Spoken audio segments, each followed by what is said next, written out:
B'Shem HaShem Na'aseh V'Natzliach, Shur Torah, Bruchim Habayim. We are back in our Tuesday night series, Ikvita de Meshicha. Thank you for everyone that's watching. Baruch HaShem, we're still proceeding with looking for a new space to give our lectures, but of course the Torah must continue. So we continue with our series of Ikvita de Meshicha based on a Sefer by Elchanan Wasserman, Alav Shalom, who in the last several months has been giving us countless insights of how to deal with today's world. Today's shiur is a little bit more about how to deal with anti-Semitism, especially the rise of it and the things that are going on in the world, whether it be the election or otherwise, and things that are going on all over the world. Tonight's shiur will be for a refuah shlema for my dear friend Rav Avraham ben Zion ben Fega bat Aviva and his dear wife Sheina Chana bat Reizel, Rabbanit Levana bat Sarah, Rabbanit Sarah bat Levana, Orit bat Ilana, Serach bat Batya, Batya bat Sarah, Michal bat Yael, Talia bat Sarah, Yitro ben Avraham, Stefan ben Katerina, Jonas ben Sherry Haley, Doris bat Jora, David ben Nesriya, Rav Ephraim ben Shulamit, Rabbanit Sarah bat Anat, and also for a Atzlacha Rabba for Shaul ben Farzane, Marsha bat Julie, her dear daughter Ayla bat Marsha, and all of Am Yisrael. Zot HaShem will have refuah shlema, refuat nefesh, refuat guf, and atzlacha rabba, especially the ones that help us do all the amazing things that we're doing. Baruch Hashem, there's a lot of good news. Baruch Hashem, b'siyata d'ishmaya, that we have just literally in the last 24 hours. So many wonderful things have happened. For anyone that's gets our weekly newsletter and watches our videos and so on, you probably already know most of it, if not all of it. If you don't, then I'll give you an update. I highly recommend for people to not only subscribe to our YouTube channel, Zot HaShem, to increase the subscribers so you could actually get more and more Kedusha into your house, into your life. But also, if you are already on Facebook, you should like our pages. But I think one of the best things is the email and the WhatsApp system, because that also has different news than some of the other channels do. So anyone that got the newsletter today got a bulk of good news. First and foremost, the official launch of the seminary, the girls' seminary in Jerusalem, headed by Rav Benjamin Alimi and his dear wife, the Rabbanit. They, Baruch Hashem, started the seminary. We had our first meeting last week, got about 40 or 50 women volunteers, Rabbaniot, young religious women, and we pretty much set the program. It's coming up. It's going to be Sundays and Wednesdays, 4-hour sessions for young girls from 9th grade to 12th grade. We're expecting somewhere in the neighborhood of 400 girls to show up to the event. The first double header event is going to be 2 nights. It's going to be a screening, Baruch Hashem, of our movie that has the subtitles in Hebrew, because everything over there is in Hebrew, and followed by a live lecture by Rav Ephraim, our own dear Rav Ephraim Kachlon, and his dear wife, the Rabbanit Sarah. Live lecture to give everyone chizuk, to give everyone a little bit of a more clarity on the situation that's happening in the world today, both in the world and in Israel. But I think most importantly, it's the fact that there's just so many young women right now that have gotten a good Jewish education taken away from them over this last 8 or so months because of this nightmarish coronavirus, and especially the way that that people are reacting to it. If you, anyone that's been following us and listening to our shiurim for some time knows that from literally day one Our worry has always been not the virus itself, because we know that's simply the hand of HaShem deciding who lives and dies, as the Gemara says in Masechet Beitzah, and also in Masechet Rosh Hashanah. Kadosh Baruch Hu decides what a person gets, who's going to live, who's going to die on Rosh Hashanah until Rosh Hashanah. So all of the people that are, upset that there's so many people that are dying, you should know that these people didn't die from Corona, they died from HaShem. And although that makes us just as upset as you don't need to blame the government or blame the virus or anything else. It's just simply the hand of HaShem, and obviously HaShem decides who's going to live and who's going to die, and sometimes he'll use Corona, sometimes he'll use a corrupt doctor or a corrupt politician or some other form of accident. And this is also what the Gemara in Masechet Sanhedrin says, that even though the judgments of heaven are no longer enforced by the Sanhedrin, like they were in the times of the Sanhedrin a couple of thousand years ago, the judgment is nonetheless still valid and still being implemented by HaKadosh Baruch Hu himself. So people that are suffering and so on, the most important thing they need to do, aside from obviously try to do the best they can to take care of their health, is to do TeShuva. And again, of course you're going to say, yeah, but there's a lot of people that were tzaddikim that also died. Sure, and I'm not saying that they were punished or anyone is punished. What I'm saying is that a person needs to know that HaKadosh Baruch Hu's hand is running the show at all times, and anyone that thinks otherwise is simply mistaken. The conspiracy theories continue to grow. People are even gone to a point where it seems like people are watching more conspiracy theories today than before, to the point where even well-known speakers are spending much of their time watching these conspiracy theory shows that I remember from the days where, unfortunately I was secular. And all of the conspiracy theories that people know of today, whether it be the things about a secret government and secret organizations, the Freemasons, the Bilderbergs, the Skull and Bones, and the list goes on. First of all, that stuff has always been there. This is nothing new. They didn't just come right now. But second of all, it's nonsense. It's just simply Hashem running the show. Hashem running the show, just like HaKadosh Baruch Hu tells us in our tefillah every day about the miracle of him destroying, allowing Moshe Rabbeinu to destroy Og Melech HaBashan, Og the king of Bashan. And someone just asked me a day or two ago, why is it mentioned that this killing of Og Melech HaBashan, Og the king of Bashan, so many times in our prayer, in our siddur, what was so special about him? Well, so special was the fact that he was enormous. He was a giant, so much so that the Gemara says that after Moshe Rabbeinu, he himself was 10 amot. 10 amot is between 15 and 20 feet tall. So yes, he wasn't considered a giant, he was just a Levi, and all the Levim were that tall in order for them to carry the Aron HaKodesh. He himself was 10 amot, almost 15 to 20 feet.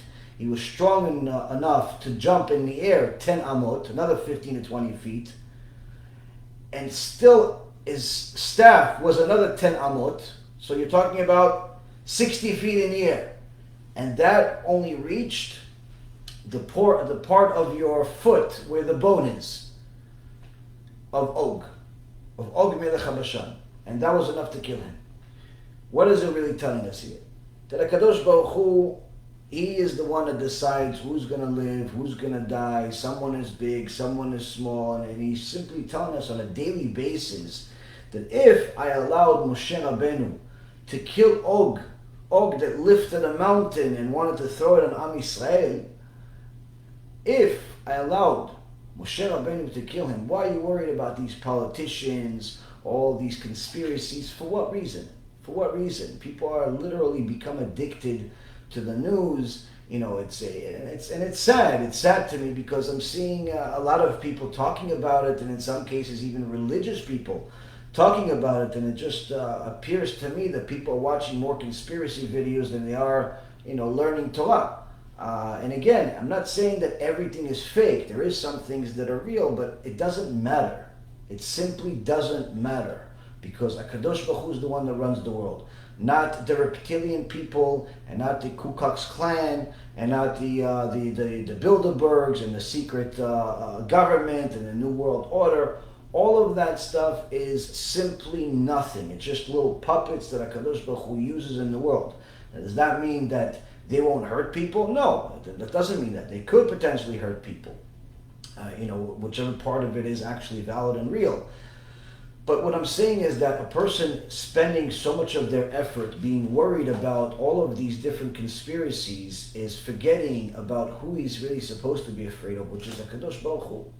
It's HaKadosh Baruch Hu, and that's why I highly, highly recommend for people to stop watching the news, stop listening to anything having to do with conspiracies or really anything to do with anything other than HaShem, because it's literally gone to the point where if you're not learning the truth about HaShem, you're not learning about Yirat Shamayim, you're not learning about how to get connected to HaShem, you're simply learning things that are going to poison your mind. And of course, people are going to tell me, no, knowledge is power. That's not true. There's a lot of knowledge that's not power, but rather the opposite. It makes you powerless, because when you actually know that it's Hashem running the world, then you know that you're limited with what you can do, but what you can do is powerful. Why? Because if you do what Hashem says, Hashem can even make you defeat the giant by yourself, just like he did with Moshe Rabbeinu, no matter how big the giant is. But if you're worried about the secret mobs and the secret governments and the New World Orders and all of this mumbo jumbo that people are wasting their lives on, then what ends up happening is that you end up feeling powerless. Why? Because now you can't do anything. What are you going to do? Go protest like you're some type of your boredom combined with mental deficiency? What are you going to do? What are you going to do about the fraudulent election? What are you going to do? What are you going to have one of these think campaigns on the internet to get a bunch of people to sign? 40 million people want Donald Trump to get a recount. Like, who cares? You actually think the government cares about this stuff? You think that anyone cares about it other than the people signing it? No one cares. And that's the thing, is that people give all of these puppets that Hashem uses, so much power, and they end up making themselves powerless in the process. Because if your next door neighbor is a Bilderberg or a Freemason or some reptilian person or a Satanist or whatever he is, what can you do? If you want to move away, move away. But what else can you really do if you know all that information? Now you're an expert in reptilian research. You're an expert in the caves of Egypt. You're an expert in alien research. You're an expert in all this stuff. What's it going to do for your life other than make you worried and anxious that everybody's out there to get you at all times? What is it going to do for you? Nothing. You end up feeling powerless.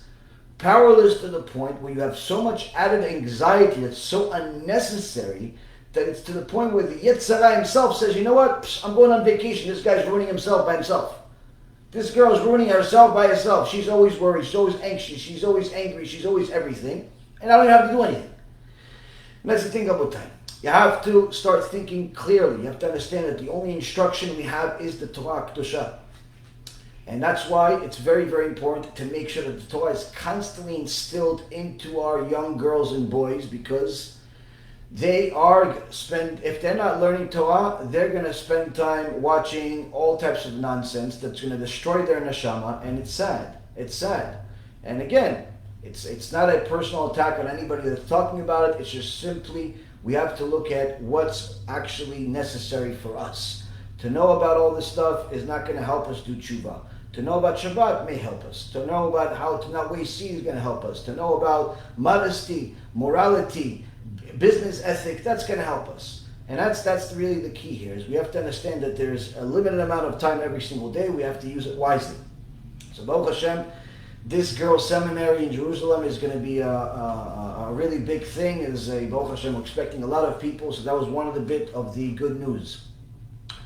On top of that, we have had a huge, enormous project. It's something that took a lot of work, night and days.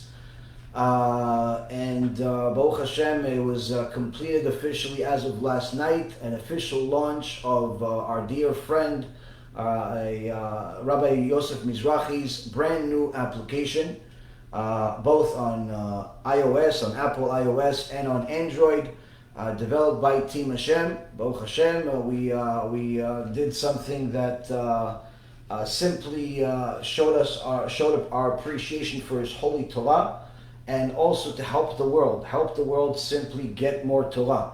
So now we have the Be'ezrat Hashem app, you have the Rabbi Mizrachi app, you have more than enough Torah in your fingertips, where you no longer need to go anywhere else. You don't need to go to YouTube, you don't need to go to any other website, because you have more than enough Torah between the two of us, or actually, as on our end, is Rav Ephraim as well on our app, and Rabbi Chaim Kachlon. So we have 4 different rabbis. You want Hebrew, you want English, you want Musar, you want Parashat Shavua, whatever you want. Between the 2 apps, you literally have something in the neighborhood of probably 10, maybe 15,000 lectures. 10 or 15,000 lectures, probably more. I'm just guessing, but it's an enormous amount of information.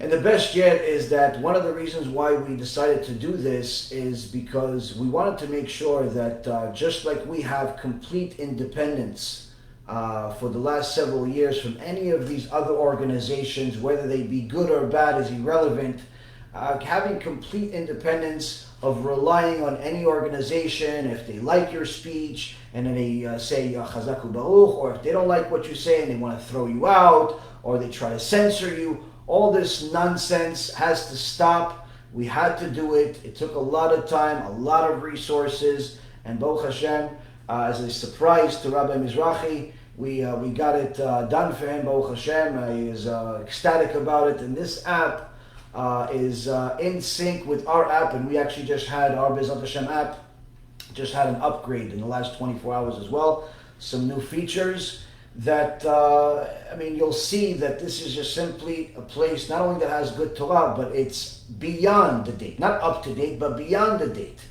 of anything else that's available out there in the market. Baruch Hashem, b'siyata d'ishmaya, we have literally the best people on the planet working on our team, whether it be in technology or in graphics or in everything else. We have some of the greatest people in the world working with us, helping us in everything that we do, and it's and then the best part is that they're all, they're just precious neshamot.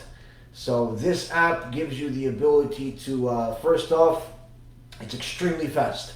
It's not like some of these other apps that you see out there where it takes an hour and a half to finally download the shiur, the lecture that you want to watch. It's extremely fast. Second thing is, and this goes for both Rav Mizrachi and our app. For Rav Mizrachi's app, you just go to rabbimizrachi.org website, and then I'll give you 2 options, which one you want to download, either the Android version or the iOS. For our app, it's bezrathashem.org/get-the-app, and or you can just go to bezrathashem.org, and there's a button over there to download the app. You pick Android or iOS, and immediately you see that this app is something different. It's something different from anything else that's available out there in the market, because number one, of its speed. Second thing is, you also now have a new feature where you can actually watch the lectures in 1.5 and 2 times speed. Some people like to watch me or Rav Mizrachi speak faster than we do. They're in a hurry, they want the whole Torah on one leg, whatever the case may be. I personally don't care for it. I wouldn't watch a lecture that way, but if that's the way you watch lectures and you're able to absorb the material that we have faster, then go for it. If that's going to allow you to watch more Torah, go for it. I have some people that I know that they watch many lectures because of this. So we added this feature. We also added a feature that is unlike anywhere else, which is that you're now able to share whatever video you're watching, which is a must. If you're not going to share, don't download the app. If you're not going to share our lectures, you're not going to do kiruv, you don't care about Am Yisrael, you don't care about the people that are in your life, for them to do tshuva, you're a selfish person, do me a favor, don't now download the app. Why? Because we don't want to deal with selfish people. We want to deal with people that care about the world, and not people just care about themselves. And I know you're going to say, yeah, but I sent it a couple of times and I got yelled at. Okay, so send it to somebody else. There's 8 billion people in the world. Find somebody. Find somebody, just today I talked to somebody, we're doing some business, we're trying to buy some things for the organization, and in the conversation, I knew he was Jewish, we're talking, and we started talking about what we do, and I mentioned, we have the story that I have in my personal life is interesting, it reached a lot of people, it's one of the things we market, and to reach a lot of people, and he's like, what is it about? I told him briefly, literally 30 seconds about it. He goes, well, it's really interesting. Can you send it to me? Is it free? I said, yeah, I'll send it to you right now. He just sent me an email maybe about 40 minutes ago. He is now, in his time, it's probably 3-4 o'clock in the morning. He just sent me an email 40 minutes ago, saying this was the most amazing, inspiring story I ever heard. It's getting me to want to go learn Torah and do TeShuva finally. Thank you very much for sending it. I subscribe to your channel. I'm going to watch the videos as soon as other videos that you have, anytime I have a chance. And it's just a random person I just literally met. Wasn't some special speech, nothing, just a random person. Found out he's a Jew. Okay, you know what? Here you go, watch this. That's it, finished. So please do Am Yisrael a favor. Do the world around you a favor. Share the lectures. Don't be so selfish. And the best yet, in order to avoid all the distractions of the Satan from the YouTube suggestions and all the other things out there, we made a very special feature that literally took us over a year to develop. Over a year, just this little button, a year to develop, if not more, which is when you share, the app generates a link that you send to your friend on WhatsApp or on text or on email, whatever way you want to send it to them. But it's not a link for them to go to YouTube or to go to our website, but rather to go to the app, meaning it causes the person to also download the app for free. Download the app for free. So now you have this guy exactly where you want him. You have this girl exactly where you want him. Watch the movie, watch the lecture without distractions. This is something no one else in the world has at this point, Baruch Hashem. And it's Baruch Hashem, HaKadosh Baruch Hu just literally giving us a little bit of extra chizuk at the end of times that we're in. So we had to do it for ourselves, obviously, to get to reach more people. And I really, really recommend that everybody watch the lectures on the app. That eliminates all problems, all distractions. And we had to do it for Rav Mizrachi. We love him a lot. We care about him. We love his Torah. We think that everyone in the world, not just Jews, everyone in the world needs to listen to it because it's emet. It's true. And that's why we made it. And Baruch Hashem, it's a fantastic thing. Of course, it's going to be some bugs in the first week or two. A few things sometimes don't work or overwork. But point is, the overall thing is done. Last but not least, for all of you generous people that care about all the things that we do for free, which is literally the app is free, everything is free. The lectures are free, everything is free. You want to help us do more things? Donate. The app gives you the ability to donate through the app. You don't have to go to anywhere. You don't have to go to PayPal. You don't have to go to anywhere. You could just donate directly through the app, which again is a unique feature that, from my knowledge, pretty much nobody else has, aside from us and Rabbi Mizrachi and one other company. Nobody else has. This is a feature that in itself took us, again, another probably year and a half or two to develop. And for a lot of different reasons, but the point being is, again, it makes it easy for you to donate, to give your maaser. HaShem gave you 1,000 a week, 2,000 a week, 5,000 a week salary, you give your maaser, you give 10%, you give 20% if you want to really become rich, according to the Gaon Vilna. You give your maaser easily. We use it for the sake of Torah. We're not using it to line our pockets. We're not using it to buy any houses. We're using it for the sake of Torah.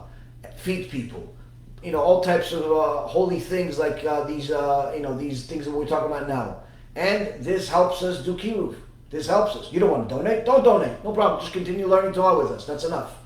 But the key is that we have this fantastic news after several months of working on this. And it's now available. On our particular app, the Bezat Hashem app, we also have a questions and answers feature where you could ask questions, and Baruch Hashem, whenever I get a chance, I answer those questions directly on the app. I can tell you that over time we are planning on getting out of the WhatsApp questions and answers that I do. A lot of individuals send me questions on WhatsApp.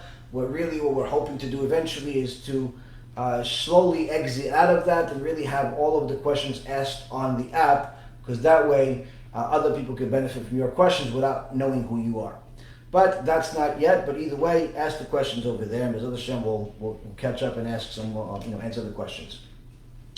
So that was the second batch of news. We have a new school in Israel. We have a new app, Baruch Hashem. And then on top of it, if that wasn't enough, HaKadosh Baruch Hu, Katonti mikol hachasadim mikol ha'emet, HaKadosh Baruch Hu gave us so much kindness. Just today, we finally got the great news: 30,000 kuntresim, small notebook size books, written by our own dear Rav Ephraim. 30,000 of them were finished, completed printing. Three different books that are going to be distributed in Israel for free. One of them is about where was God during the Holocaust, the real Jewish answer. Second one, Kuntres al Chachot, the actual real truth about our obligation to rebuke our fellow Jews. Do we have to do it? Do we know how to do it? Short answer is we have to do it. It's a biblical commandment. But he brings all the sources. All of this is obviously in Hebrew. And so these two books in itself is enough. But HaKadosh Baruch Hu wanted even more for this generation. So Rav Ephraim B'siyat Bishmaya has Kuntres al Chachot, the book of proofs. Proofs that the Torah is from God and not from man. So we have now 30,000 copies are going to be distributed in the next couple of days. The printing job was done. We just showed a video of it earlier today on Rabbi Ephraim's channel on my Facebook, where you have a lot of priceless material being distributed to people for free. And B'ezrat Hashem, after we run out of this batch, we'll print even more. Obviously, all this costs money. Anyone that wants to chip in is more than welcome to. But the most important thing is that we also need people to distribute it. So we have already a nice team of about 6 or 7 people that are going to be distributing, but we need a few more. We need a few people that live in Israel that want to take on distributing some of it, again, for free, preferably in non-religious areas, but even in religious areas is good too, because it's relevant to both. So if you live in Israel, you're watching our lectures, you want to do some kiruv for free, let us know, send us a message with your address and how many you want to take on. Please don't send me a message if you want to take on like 10 or 20. We need large numbers. Minimum is 100 of each. Minimum is 100 of each, meaning 300. If you can't take that on, then it's because there's a delivery charge. Costs too much to deliver all this stuff, and just for 10 or 20. If you could deliver at least a few hundred, preferably if you could do 200 or more. That's also good. But not too much, because if we don't know you, don't ask me for 5,000, because if I don't know you, I can't really put that much in your hands. Something reasonable, but again, we want to hit every neighborhood all over Eretz Yisrael. If you want to volunteer, please let us know. You could email us, you could send us WhatsApp messages. We're pretty easy to get in touch with. So that was Baruch Hashem. Another fantastic thing that came out today. We have the Kuntres, we have the 30,000 copies, the new app, the new school. We have a couple of other amazing projects in the works. We're also getting into a Chanukah time now. This is a time of miracles. HaKadosh Baruch Hu, Baruch Hashem, just Rosh Chodesh was a few days ago. Already the miracles are flowing in. So with that being said, we have a fantastic time in the world where we're in the era of Mashiach. Where on one hand, we're all excited. Mashiach is going to come. He's going to conquer the world. He's going to be the king of the world, not just the king of Am Yisrael. But at the same token, Gemara Masechet Sanhedrin talks about the ikvita de Mashiach, the birth pangs before Mashiach comes, which are scary. Scary. The Sefer Zechariah, the book of Zechariah in the Tanakh, chapter 14, the book of Ezekiel, chapter 38, talk about an enormous war called Gog and Magog. It's a biblical war which was already talked about in the Midrash Me'am Lo'ez at the time of Moshe Rabbeinu, when Yeshua ben Nun was fighting Amalek. The Midrash Me'am Lo'ez says that war that Yeshua ben Nun was fighting Amalek was a mystical war. It wasn't just like spears and swords. And The Midrash also says this is going to be similar to the time of Gog and Magog. It's going to be an extraordinary war, not just like the stuff that people have seen in movies. It's going to be all types of things we've never seen before in our lives. But before that, there's going to be a huge change in the world that we're actually seeing in front of our eyes. A scary change. A change that is not going to make anybody, even if you're righteous, in fact, especially if you're righteous and knowledgeable about Torah, it's not going to make you feel comfortable at all. As the Gemara says, in the name of Rabbi Eliezer ben Hokinos, the rabbi of Rabbi Akiva, he says, I want the Mashiach to come, I just don't want to be alive when he does, because he knows how difficult the time is going to be before Mashiach comes. And Rav Wasserman, alav shalom, Rav Wasserman has been telling us over the last several months of all of the different things that he blames to be the reasons of why Am Yisrael has not merited bringing the Mashiach without a war. Because there are two options, that a lot of people like to talk about a lot, where there's an option that Mashiach is going to come just walking in and everything's going to be wonderful, and then people are going to do tshuva and la la la and song and dance, and then there's going to be Shem Yishmael, a war, massacres, Holocaust, bombs, all types of scary, horrific things. Those are the two options. There is no middle ground. There's just two options mentioned in the Torah, and the Chachamim already talk about the horrible option, not the good one. Why? Because the good one requires everyone to do tshuva, a large amount of people to do tshuva. There is a Zohar that says that even if one minyan does complete tshuva, 10 people in one kila do tshuva, then it's Mashiach will come in a good way. But it's not just simply just keeping Shabbat, it's literally everybody being on the same page, something we unfortunately have not been able to achieve. In the last couple of thousand years, as a saying, funny sayings that's really sad at the same time goes, 2 Jews, 3 opinions. And that's in essence what happens. That even if you have 10 people that are keeping Torah and mitzvot, because there's so much machloket, that, constantly people are hating on each other for the wrong reason or for no reason, and the discrimination, the baseless hatred that's constantly there. Unfortunately, the Mashiach cannot come in a good way.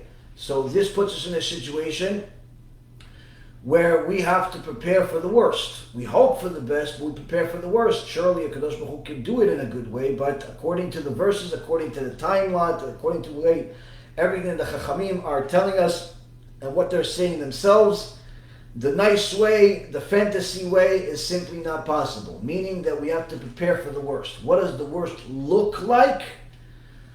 Well, someone came to the Chafetz Chaim at the time when he was alive over 100 years ago and asked him about Gog and Magog. And the Chafetz Chaim, this is before World War II, this is before the Holocaust, before 6 million Jews were massacred in cold blood. Whether they were religious or not, didn't matter to the Nazis, Yimach Shimam. And before all this happened, the Chafetz Chaim already 9 years before told his Talmidim, Rav Wasserman included, as his main Talmid, that he already sees black clouds on top of the Jewish people. And he sees that there's going to be blood in the streets and massacres and so on. Amash, Ruach HaKodesh, where you saw the Holocaust happening already before it did, almost a decade before it did. And he told his Talmidim, what is it going to look like, the Gog and Magog? He wasn't saying that the next war is Gog and Magog. He's saying it's part. Why? He says, the First World War that they just completed before this meeting with the Chafetz Chaim was the biggest war that the world saw, documented history saw, at least in recent history. And there was a lot of people dead, a lot of unfortunate disasters. He says that war, World War I, is going to look like kindergarten next to the next war that's coming, which was the Holocaust. And anyone that read a little bit about the Holocaust could just simply do a quick Wikipedia search, type in Holocaust, and you'll see exactly what we're talking about. Or you can go to our playlist called Holocaust Research. There's many lectures that we did about it, but there's also a movie that was made by a well-known producer many years ago that actually documented it himself, actually went to the gas chambers and went to the different ghettos and took a film of everything, of all the bodies and so on, and what was the disaster that was happening over there. Shows you what happened in the Holocaust, and you see clearly how World War II made World War I look like kindergarten. And Chafetz Chaim continues saying that this World War II, the biggest war the world has ever seen, at least documented history-wise, is going to look like kindergarten. World War II is going to, not one, two, World War II, the Holocaust is going to look like kindergarten next to the Holocaust, next to the Gog and Magog, the final war.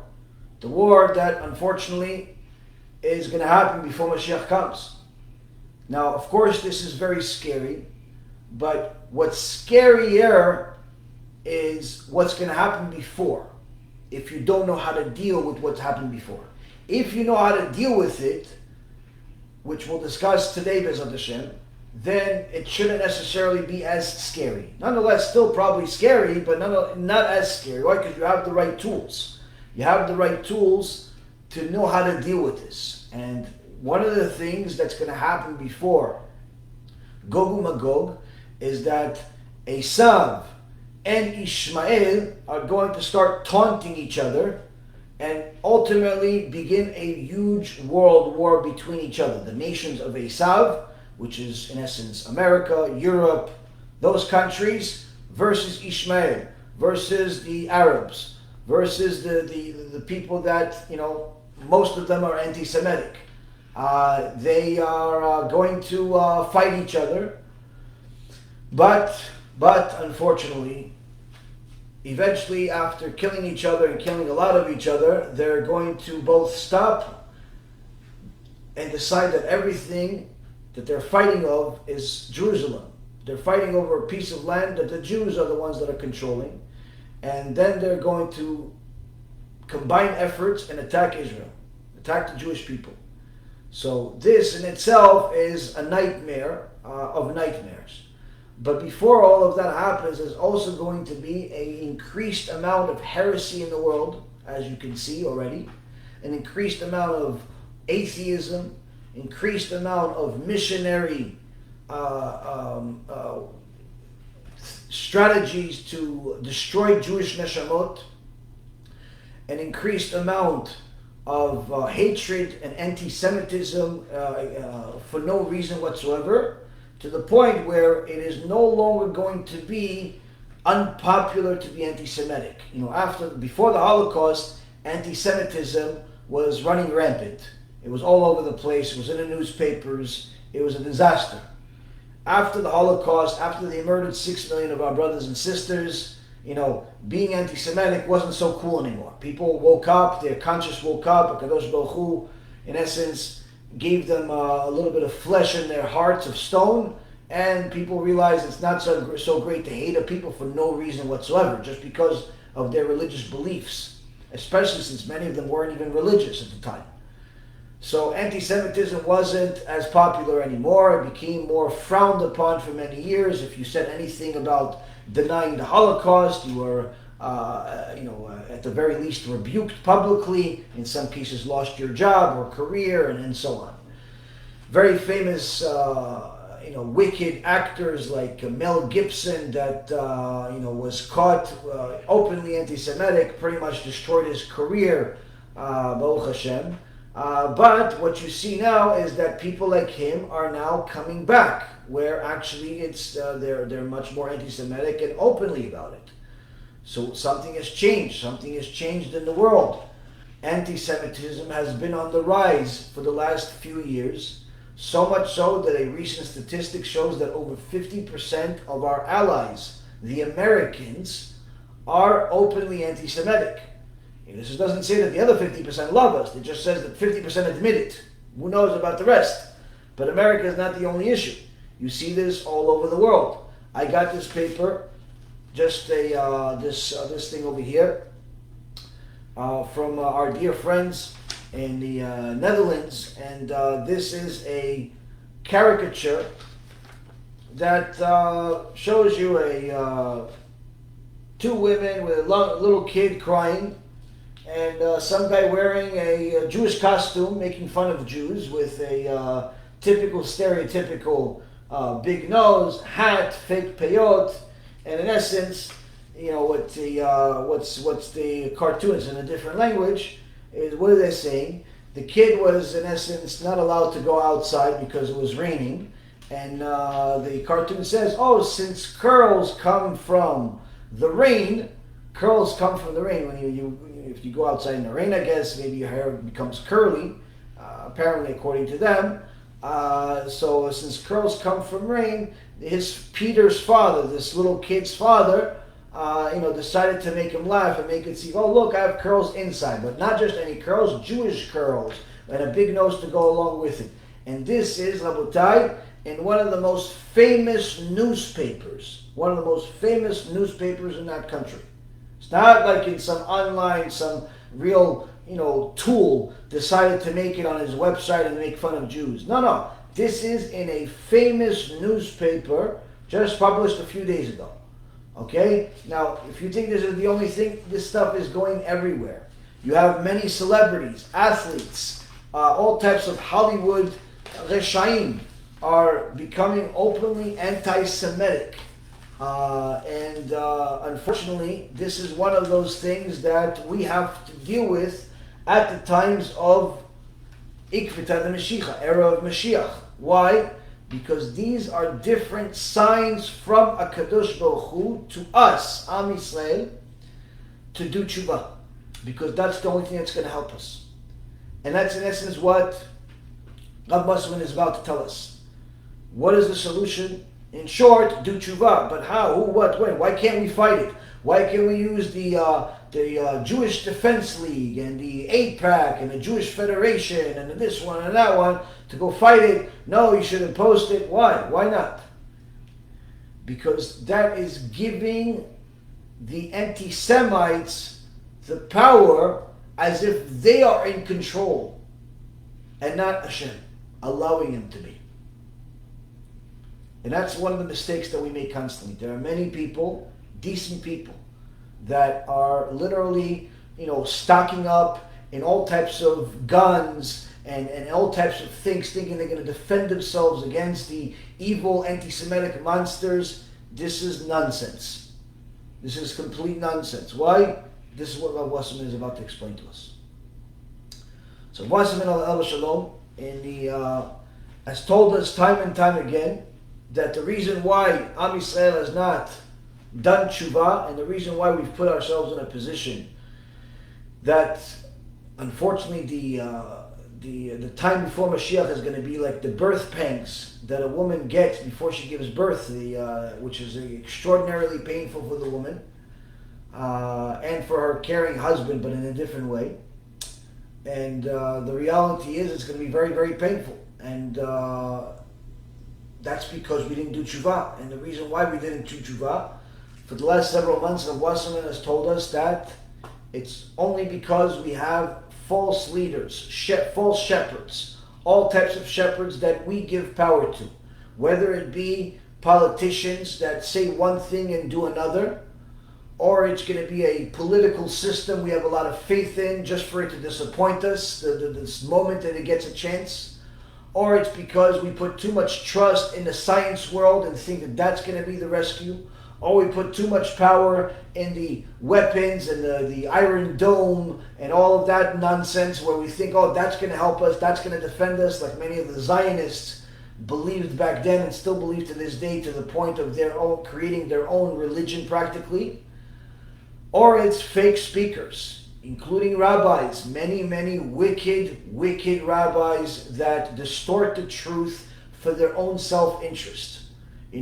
Changing the Torah to customize it to the crowd in order to appeal to the crowd, rather to do what HaShem said. Instead of telling people this is what HaShem said, they simply tell you what you want to hear, which in essence makes you stay exactly as you are, which HaKadosh Baruch Hu obviously is unhappy with. Hence the reason of why he's giving you so many problems.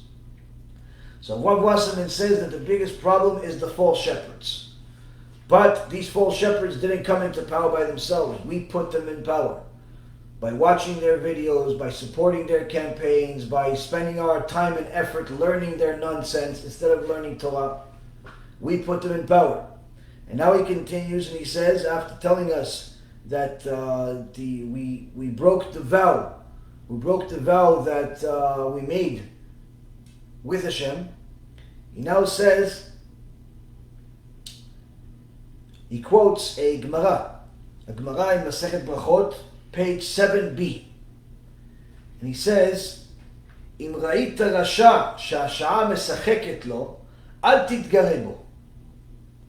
If you see a wicked person upon whose fortune temporarily smiles, meaning things are going for him, whatever he does is going for him, don't provoke him. Don't provoke him. You see some anti-Semite winning an election, don't start all types of campaigns to dethrone him or publicly embarrass him. Oh, it's not going to help you. It's not going to help you. You see that the hour is his, don't provoke him. What should you do then? Rav Wasserman continues and he says, go, my people, into seclusion. You see that the wicked, the Hitler of the day, the Haman of the day, whether it be a national Haman or a local one, you see that the hour is laughing at him, smiling at him, it's his good time, everything is going for him. Hide. Get out of his path. Don't go head to head with him. This is Gemara Masechet Berakhot, which we'll go over in a second.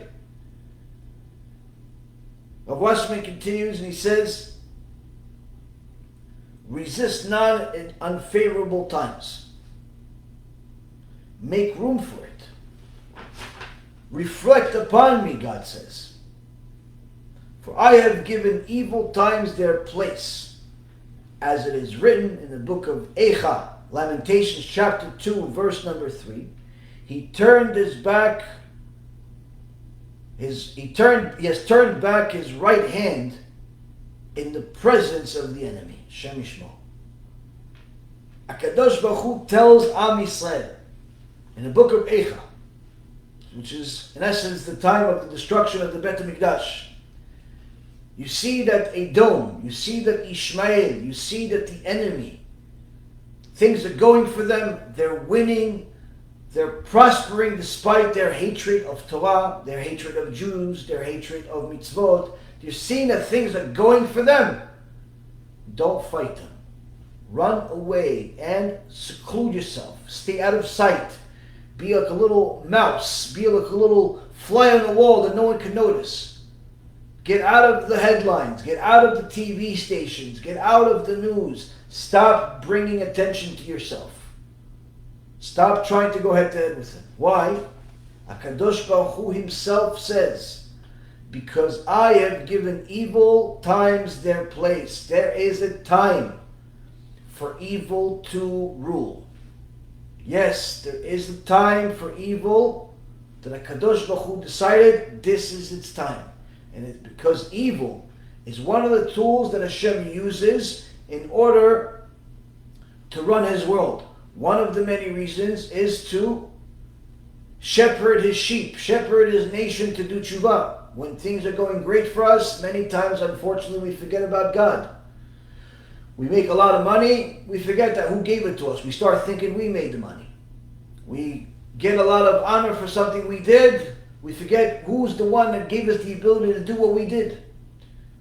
Success is not necessarily good for us. So much so that the Gemara in Masechet Avodah says, HaKadosh Baruch Hu says to his daughter, says to Am Yisrael, there's nothing better in our relationship than when you're poor, than when you're struggling.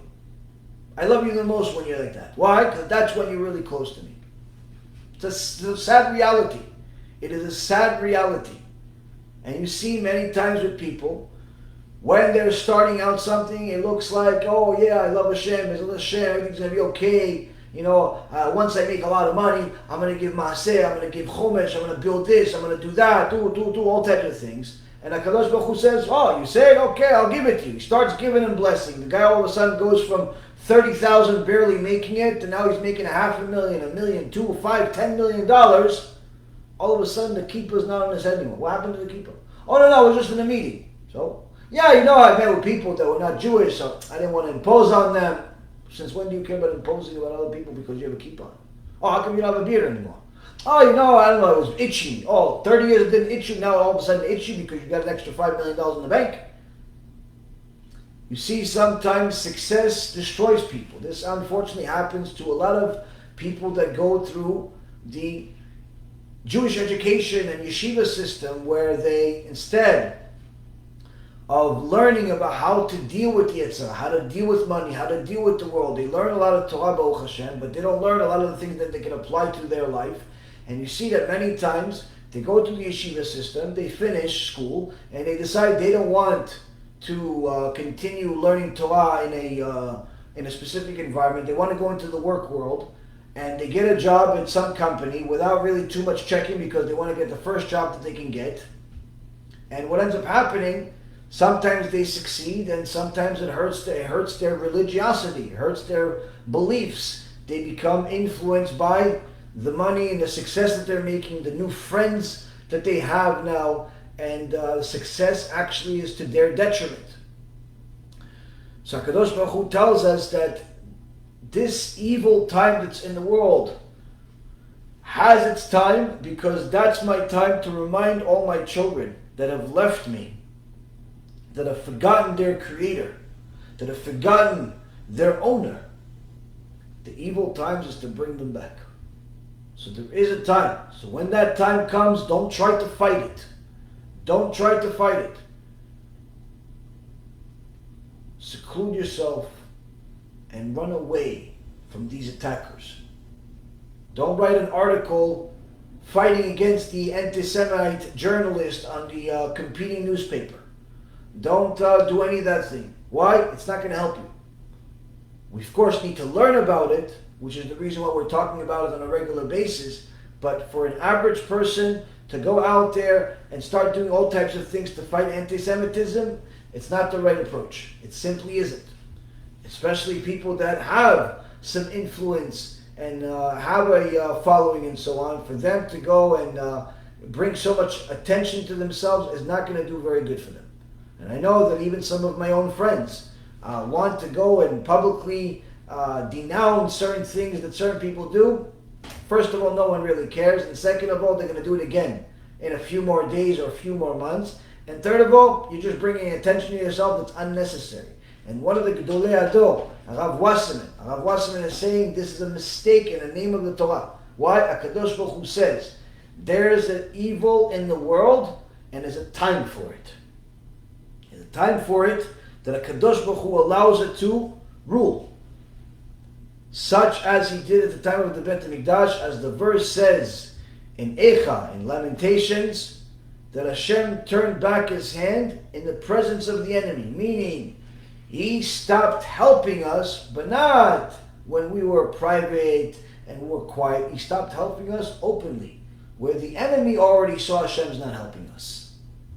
The enemy saw that Hashem's not helping us, which in essence gave more power to the enemy. They gave more confidence. This is unfortunately one of the curses in the Torah. This is one of the curses in the Torah. Now, he continues and he brings the Yalkut Shimoni in Parashat Shemot, page 268, in the name of Rabbi Chia.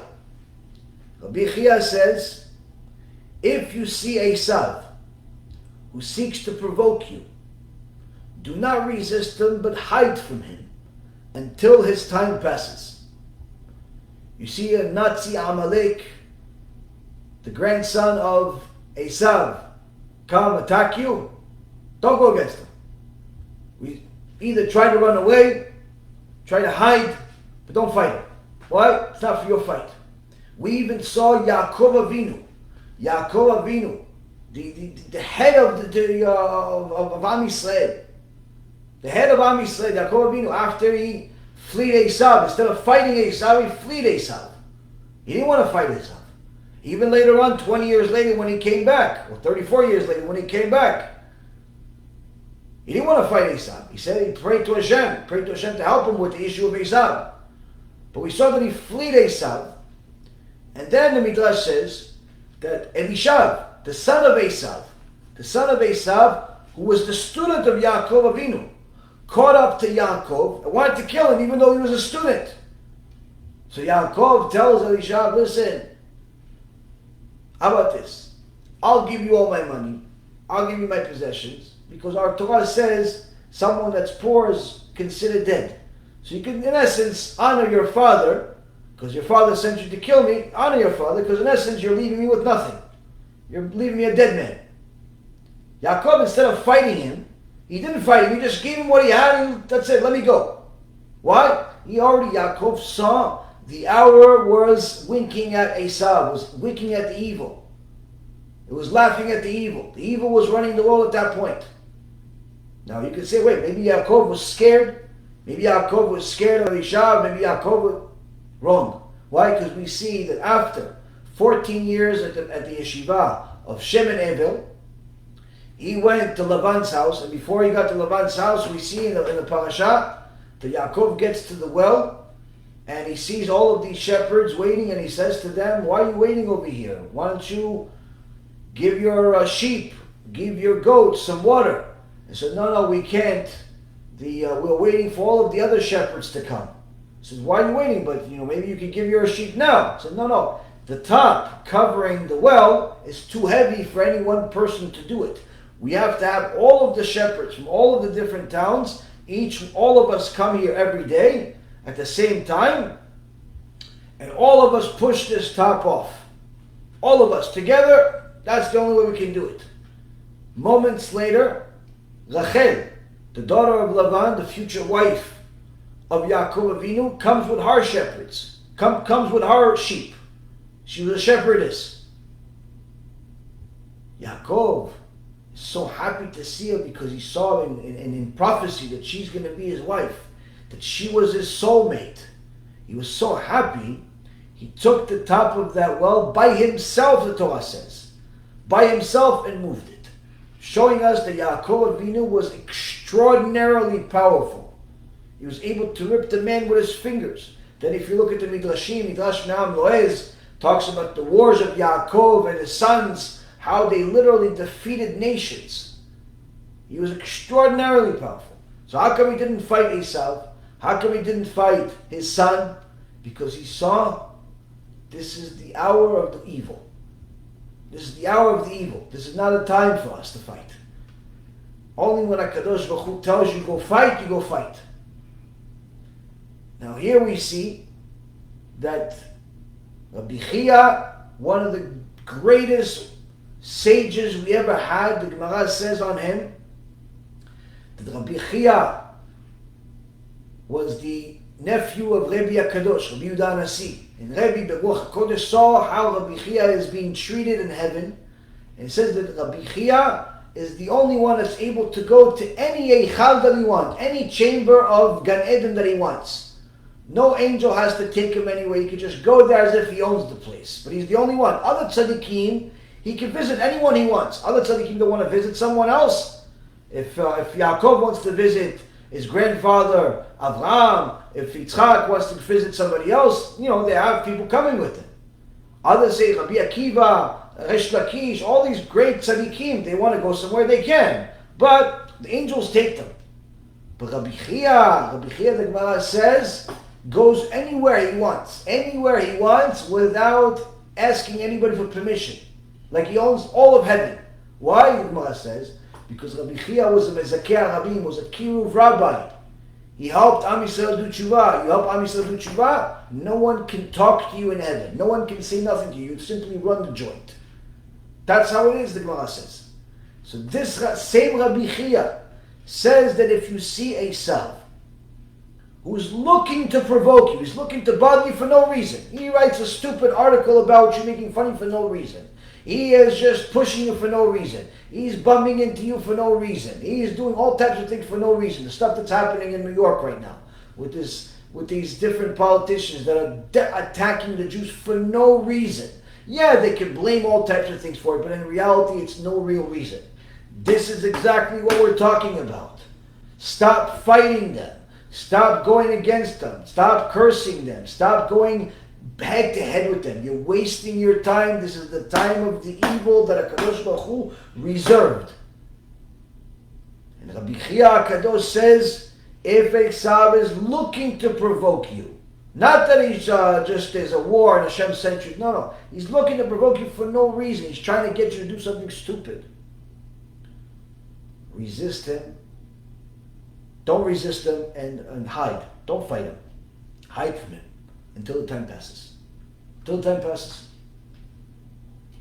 Then Rav Wasserman brings another Midrash.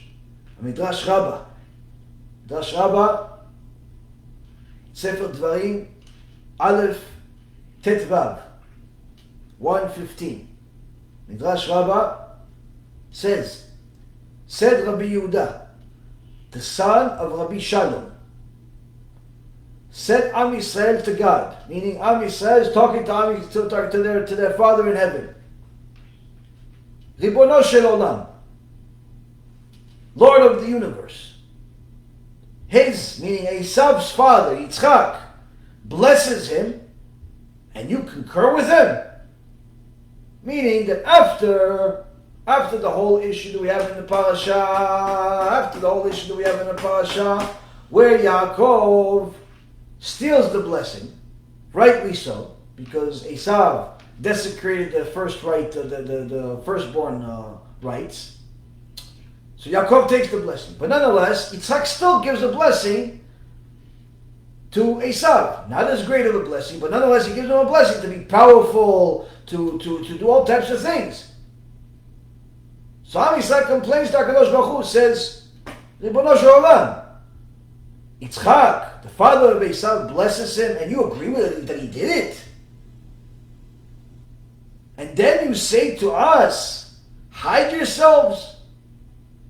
Meaning, you're the one that allowed and agreed with Yitzchak blessing Esau to have all this power against us anytime that we're not exactly so righteous. To say it nicely. You're the one that gave the power, and you agreed with him, and now you're telling us to not even fight it, not even try to go against it, that we're going to hide ourselves. Where are we going to go? That's what Am Yisrael says, complains to Hashem. Says HaKadosh Baruch Hu to his daughter. HaKadosh Baruch Hu responds to Am Yisrael, the Midrash says, if you see that Esau is stirring up conflict, Esau is messing with you, Esau is anti-Semitic openly, Esau decides he doesn't like you, but he doesn't even have a reason, flee to the Torah. Go to the Torah. I'm allowing Esau to taunt you. I'm allowing Esau to show as if he has control over you, because I'm trying to give you a message through Esau. What's the message? Flee to the Torah. Run away from him and go to the Sefer Torah. Go to the Gemara. Go to the Rishonim. Go to the Achronim. Go to the sages, the early sages, the later sages. Go to our holy Torah. That's what I'm trying to tell you. When I send Esau and I let him feel like he's running the show, what I'm doing is telling you, my dear daughter, I'm telling you, my firstborn, I'm telling you, go learn Torah and do TeShuva. That's what I'm telling you. That's the whole message. As it says, it brings the verse, as it says, turn and go to Tzafon, to the north. And we all know that Tzafon, north, is really none other than the Torah. North, up, go to the Torah. As it says, to Tzafon, to the north, shall he give the upright salvation. Through the Torah, Kadosh Baruch Hu brings the salvation. Now, here we see that the Kadosh Baruch Hu gives us a clear message. I give Esau power, I give evil power in the world, specifically as a way of communication to my children to do TeShuva, to return to me. I bring difficulty, I bring evil, I bring all types of horrible things into the world as a form of rebuke in order to shepherd you back to the flock, back to where you're supposed to be. You ran away too far, I got to bring you back. Now, say I called you, you didn't answer. I showed up and there was nobody there, Kadosh Baruch Hu says. Madua bati ve'enish. Kadosh Baruch Hu says, I showed up and there's nobody there. So because there was nobody there when I called, anytime I sent a message, nobody answered, then I got to send Esau. I got to send Edom. I got to send the anti-Semites. I got to send Amalek, Hashem Yishmael. I got to send them. Rav Wasserman continues and he says, all the above quotations point to one thing, that the Jews must not stand in combat against their adversaries. Jews are not to go to war with their adversaries. Don't go to war. No, but we have a big army. We have a strong army. Yeah, good for you. But no need to use it. Why? Our army is different. We don't need all of that. Sure, Am Yisrael has gone to war throughout the years, David HaMelech, but those were wars of HaShem.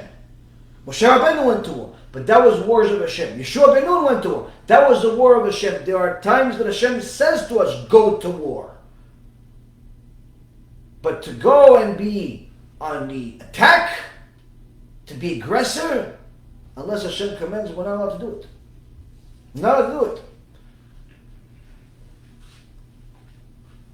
This rule, says Rav Wasserman, concurs with the situation of the Jews in exile, where a wise man once said, it's worthwhile to fight an enemy if I'm stronger than he, and he is more virtuous than me. But if he is stronger than I am, and I am more virtuous than he, it's better that I should not fight him. The various Hamans, Rav Wasserman says, the various leaders, the various Hitlers, the various Hamans who rise up against us are superior in strength and inferior in virtue to us. Therefore, no good can come out of active opposition. Torah and prayer are our only weapons. As it says in the book of Deuteronomy, chapter 26, verse 7, and we cried unto the Lord God of our fathers, and he heard our cry. Our power is only in the mouth. Appeals are fictitious when directed heavenward. Let us not, however, direct our cry to the civilized world or to the League of Nations. Here, Rav Wasserman gives us an atomic bomb where it's not just suggesting for us to have emunah, but rather obligating us to have emunah and bitachon, faith and confidence in the Torah to the highest level at the most difficult time. At a time when we're being attacked, at a time where Esau, anti-Semitism, Amalek, all that stuff, at the time that it's most powerful, Rav Wasserman says the only solution is for you to have the highest level of faith and confidence in Hashem and know that you, being actively aggressor against the opposition at that time, that's not the way. It's not the way of the Torah. Why? We win wars with our mouth. We win wars with our mouth. We learn at the time of Moshe Rabbeinu, a king by the name of Balak, son of Tzipor, says, I want to go against these Jewish people. I heard they're causing trouble on their way to Israel, and I want to attack them. His people tell him, listen, don't mess with these Jewish people. They got their God. They got a prophet, Moshe Rabbeinu. Oh, what is this prophet? No, this prophet talks to God. So Balak was smart. Wasn't a stupid person. He says, okay, so we'll get somebody that's going to talk to God. Who talks to God? He said, the only one that talks to God on our side is this guy named Bilam. Bilam, he talks to God. He can speak. Moshe Rabbeinu is a Navi. Bilam is a Navi. Le'avdi. Bilam is a Navi. And Gemara says Bil'am was a Navi, was a prophet, unlike Moshe. Meaning that Moshe was the Navi of all Naviim, was the prophet of all prophets, but Bil'am had a single power that even Moshe didn't have, which is he knew the moment that HaKadosh Baruch Hu brings judgment to the world every day. There's a moment during a day, the Gemara says that it's a time where the rooster has a special line on its crown. That moment, that rega, which is 1/15,000th of a second, that's the moment that Hashem brings judgment to the world. And Bilam knew it without the rooster. That was the gift that Hashem gave him. Meaning that if Bilam at that moment gives a curse through his mouth, Hashem fulfills it. So Balak says, okay, they have somebody that talks to God. I'll bring somebody that talks to God. And if it wasn't for Hashem making an additional miracle, Bilam would have won the war. How? Not with weapons, not with guns, with mouth. How did it happen? We defended ourselves with our mouth. We defended ourselves with our mouth. We prayed to HaKadosh Baruch Hu. We prayed to HaKadosh Baruch Hu all the time. We did TeShuva. Unfortunately, we ended up failing shortly after. Parashat Balak, Parashat Pinchas ends up with a disaster where after the blessings, after the curses of Bilam turn into blessings miraculously, unfortunately he had an idea that we failed for, where he told Balak, you know what, the curses are not going to work because Hashem loves his people, but Hashem loves his people with a condition. What's the condition? As long as they comply with his rules and do not violate his Torah, especially when it comes to morality and idolatry. These are a couple of things that HaKadosh Baruch Hu is disgusted by. So what you can do, send your girls, send all your pretty girls, all the teenagers, all the 20-year-olds, send them all with miniskirts, send them all with their plitzut, their goan nefesh, their disgusting, filthy attitudes of the street, trying to mate with whoever looks at them. Send them all to the camp of the Jewish people, and if you get the Jewish people to fail, get them to go into the tent with them, then get the girl say, listen, you want to be with me? Pray to my idol first. Unfortunately, Rabotai Karim, we all know too well, every single year we read this parasha and we cry all over again. As if it's the first time. As if it's the first time. Am Yisrael fell for all those zonot. Am Yisrael fell for all those zonot and nearly got annihilated by Hashem. Hashem brought a plague to the world that literally annihilated one after another in a matter of seconds until Pinchas ben Elazar ben Aaron HaKohen, he's the one that stopped the plague because he did a public rebuke against the biggest sinner, Zimri and the Zonah that he was with, Cosby. He went, he killed them both, showed it to everybody, a public rebuke for the sake of Hashem's name, and Hashem stopped the plague and said to Pinchas, said to Moshe Rabbeinu, only reason I didn't kill everybody is because of his rebuke, his public rebuke. He defended my honor, he avenged my vengeance. Because of him I didn't kill everybody. From there we learn, the Chachamim tell us that the rebukers bring kindness to the world. They bring mercy from Hashem to the world. Yes, the rebukers that rebuke publicly for the name of Hashem, not for their own glory or honor and so on. So Pinchas ben Elazar saved us at that moment, but who's the Pinchas today? Why? Because what do we need Pinchas for? We're still failing at the same test. Every single day I hear more horrible stories. People tell me, my brother is going to marry a Goya. My sister is marrying a Goy.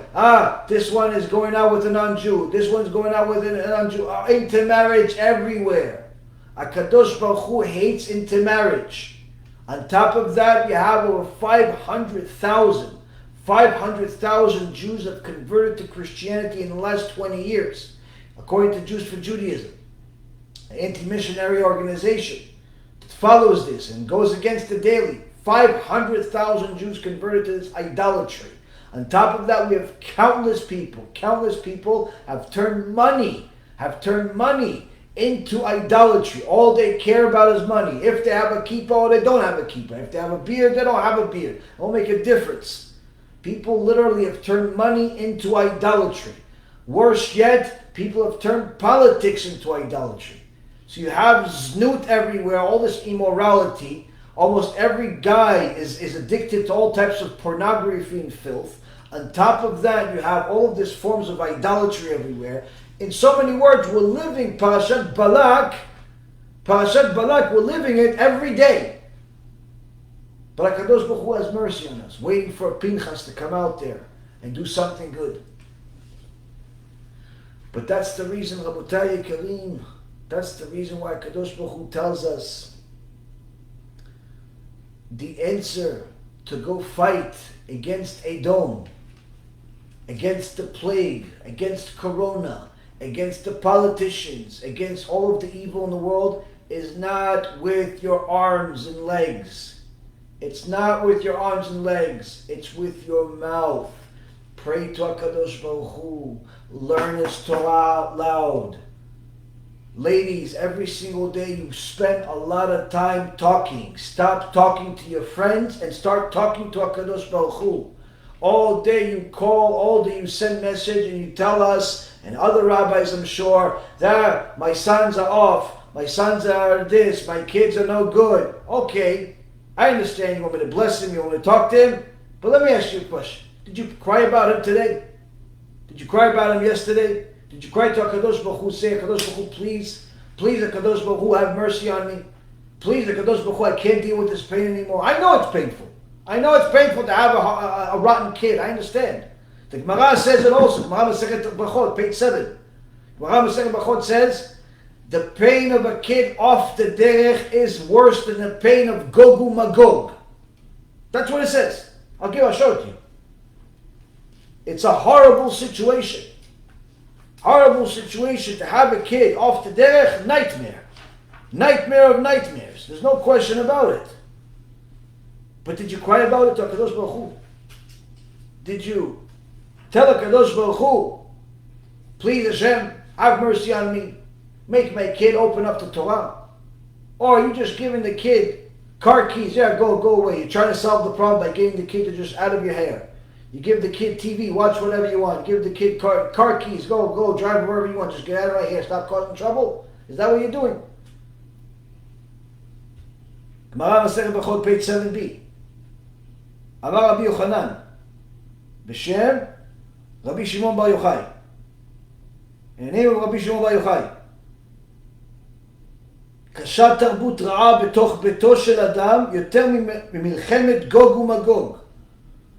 A degenerate child, a child that's going off the derech in a person's home, is an affliction more severe than the future war of Gog and Magog. Shene'emar, bring you a verse from the Torah to show you this is not just mumbo jumbo. Yechezkel, Ezekiel chapter 38 and 39 talks about the destruction that's going to happen at the time of Gog and Magog. Mizmor LeDavid. Berakhot mipnei Avshalom bno. This is a Tehillim. Tehillim he brings you. A song of David as he fled from Avshalom his son. And it's written in the Torah in Yechezkel 38. It's written in the Torah right after David said this with regards to his degenerate son, Avshalom, that went off the derech. HaShem, ma rabu tzarai rabim kamim alai. HaShem, how many are my tormentors? Many rise up against me. Ve'elu gabe milchemet Gog u'Magog ktiv. However, concerning the wars of Gog and Magog, it's written, Lama rakshu goim u'leomim yegu rek. Why do the people gather and the nations talk in vain? Whereas how many are my tormentors is not written there. Meaning that the tormentors that Yechezkel is talking about, of Gog and Magog in chapter 38 and 39 of Yechezkel, is not mentioned about tormentors over there. He's mentioning there's bad people, but he's not mentioning tormentors, meaning it's not the highest level. But David HaMelech, about having his son going off the derech, he says this is tormenting. This is the nightmare. This is Genom on earth. And the Gemara says, look, this is proof from our Torah. Having a kid off the derech is worse than Gog and Magog's pain. Worse. So I understand, ladies, that your son's being off the derech is a nightmare. But before you call the rabbi, call HaKadosh Baruch Hu. Before you cry to the rabbi, cry to HaKadosh Baruch Hu, not once, not twice, not 3 times, every single day. If you see your kid violating Shabbat, you see your kid talking back, cry to HaKadosh Baruch Hu. Fathers, you have a kid that's off, he's not acting well, he's talking back, he's a nightmare, cry to HaKadosh Baruch Hu. Why? Your pain, HaKadosh Baruch Hu wants to hear it. He wants to hear it. He wants to hear your pain. Why? Because he's giving you a message. He's giving you a message. He wants to know you care about this kid and you realize that the solution is not going to be just giving the kid another PlayStation or giving the kid anything that he wants. No, that's just going to kill him. This, Rabotai, is a well-known thing in the Torah world, but unfortunately we get confused many times with the ways of the world. We try to reinvent the wheel, if you will. We try to reinvent the wheel by following the ways of the Goyim. The Goyim have bad kids, so they send them to some psychiatrist, or they give them some drugs. So every kid today is ADHD. 30 years ago, only 1 kid in every school was ADHD. Today, 1 kid in every school doesn't have ADHD. It's the exact opposite. Pretty much the whole school is something's wrong with them. What happened? What happened? What happened? It has to do with a lot of things. It has to do with one thing for sure. It has to do with the fact that we're looking to use the tools of the Goyim to solve our problems. Instead of going to the Torah, crying to HaKadosh Baruch Hu, praying to HaShem, learning His Torah, doing TeShuva ourselves as parents, what do? Oh, maybe I'll give him some drugs and relax him. Or maybe I'm going to send him away somewhere so it's out of my hair. He's somebody else's problem. She's somebody else's problem. We're using the solutions of the Goyim for us. This is not the right way. This is not the right way. We're not crying enough to HaKadosh Baruch Hu. We're simply not crying enough to HaKadosh Baruch Hu. Better yet, when HaKadosh Baruch Hu is giving us such a test, where you have a kid, you have a young girl, you have a young son that is not listening to you.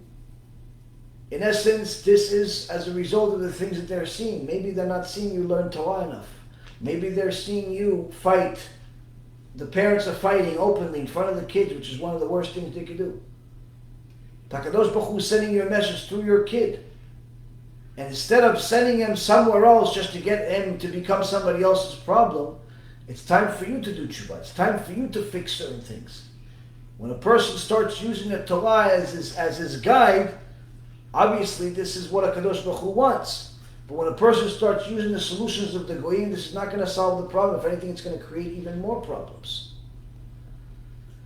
Now, this, of course, is a very sensitive issue for a lot of parents and for a lot of people, and I understand. Don't get me wrong, I don't like anybody telling me anything about my kids. I'll manage my kids, you manage your kids, and I'm not telling anybody to do with their kids. You ask me, I'll tell you. But everybody knows there's a little bit of this in their life. A little bit of this in their life. And it's time that we start folding up our own sleeves, and instead of running to people to solve our problems, run to the Siddur. Run to the Sefer Tehillim. Run to the Gemara. Run to the Chumash. Run to the Torah. Run to HaKadosh Baruch Hu. Ribono shel Olam, please help me. Please help me, HaKadosh Baruch Hu. Chatati, aviti, pashati. I sinned 1.5 million different ways. Now I understand this kid is not doing good as a result of perhaps I wasted seed, or I did this, or I violated Shabbat, or so on and so forth. Yeah, I'm sorry. And guess what, Rabotai? Guess what? One of the other reasons you have so much unhappiness in our lives today, where every other person is taking some type of Xanax or Prozac or some type of drug to pretty much escape his reality, is because of their lack of happiness on Shabbat. Needless to say, Chilul Shabbat. Needless to say. But the Chachamim of the Kabbalah world, I heard this from Rav Pinto, Rav Moshe Pinto, Talmid Chacham. He says, Chachamim of the Kabbalah told us some serious secrets about Shabbat. What's the secrets? This is one of the best ones that I know. Says, everyone knows The Gemara says, on Shabbat, HaKadosh Baruch Hu gives Am Yisrael a second neshama. A Jew has one neshama for the week, and a neshama yetera, a second neshama that's only on Shabbat. Only on Shabbat. So now you say to yourself, oh, so this neshama, does it feel good? It feels amazing. It feels amazing. You really should try it. So how come you keep Shabbat? If you don't keep Shabbat, surely you don't. How are you going to feel it? You don't keep Shabbat. Well, guess what? This neshama yetera only comes to somebody that keeps Shabbat, but not everybody. Not everybody that keeps Shabbat has this neshama yetera, the second neshama. Why? Because this neshama, this second neshama, comes to a person at 3 specific times at the opening of Shabbat. At the opening of Shabbat, 3 specific times this neshama comes. And the Chachamim tell us that this neshama is poured like a fluid, if you will, of sustenance, of beauty, of gold, into the person. In 3 different points. Different parts of it come. Right at the beginning of Shabbat. But if it sees that the person, even if he keeps Shabbat, if he doesn't keep Shabbat, it runs away. Even if the person keeps Shabbat, but he's not happy, he's not excited about Shabbat, he doesn't say, Shtabach Shimo La'ad, Shabbat is here, Shabbat is here, Shabbat is here, he's not happy about it. He has no Torah in him. He's still thinking about work. He still has grease on his hand because he just barely made it to the house before Shabbat. He's still thinking about the real estate transaction that he did or he wants to do, and the whole Shabbat he's going to talk about it. As soon as the neshama comes and it sees the person still thinking about Yom Chamishi, Revi'i, Shlishi, V'Sheni, all the other days of the week, the neshama says, what? It runs away. It runs away. Why does it run away? Because in order for a person to receive the second neshama, it has to be the right vessel. It has to be the right vessel. The Chachamim say, just like if you would have a cup. You have a cup and you pour water, you put wine, you put anything fluid in it. You have a cup right side up. Of course the cup is going to receive it. But what happens if the cup has a hole on the bottom?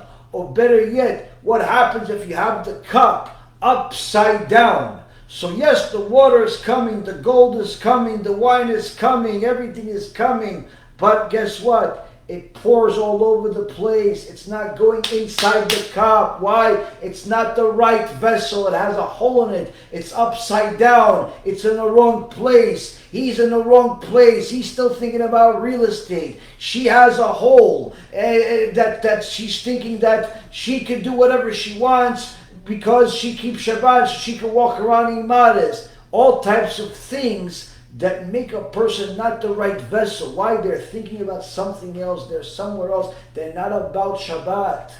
They're not about Shabbat. And guess what? This neshama, Rabotai, this is a very scary part, but I have to tell you. The Chachamim tell us, when this neshama comes to you and says Shabbat Shalom, but it doesn't receive a Shabbat Shalom. All it receives, oh, I can't believe I didn't buy that stock. I can't believe I didn't go over there. I can't believe I got fired. I can't believe I got hired. I can't believe this dumb customer. I can't believe this government did this. I can't believe this election.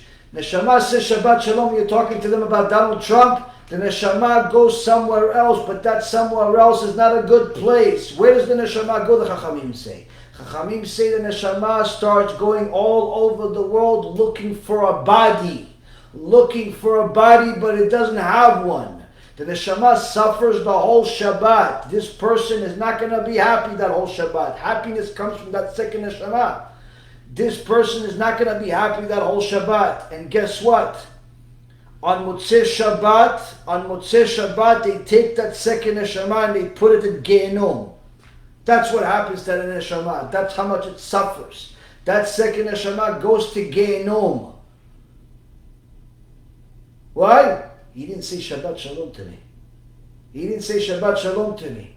And unfortunately for all the people, yeah, but I messed up in the beginning. Can I make it up if I do tshuva? Yeah, next Shabbat. Why? The wine was already poured. It dropped on the floor. You can't pick it up. You can try again. Next week we'll have another bottle. This, Rabotai, is hard. Why? Because the Satan works overtime to ruin your Shabbat. Make you in a bad mood on Shabbat. This is why the Chachamim would literally run outside to welcome the Shabbat. No matter what kind of problems they had.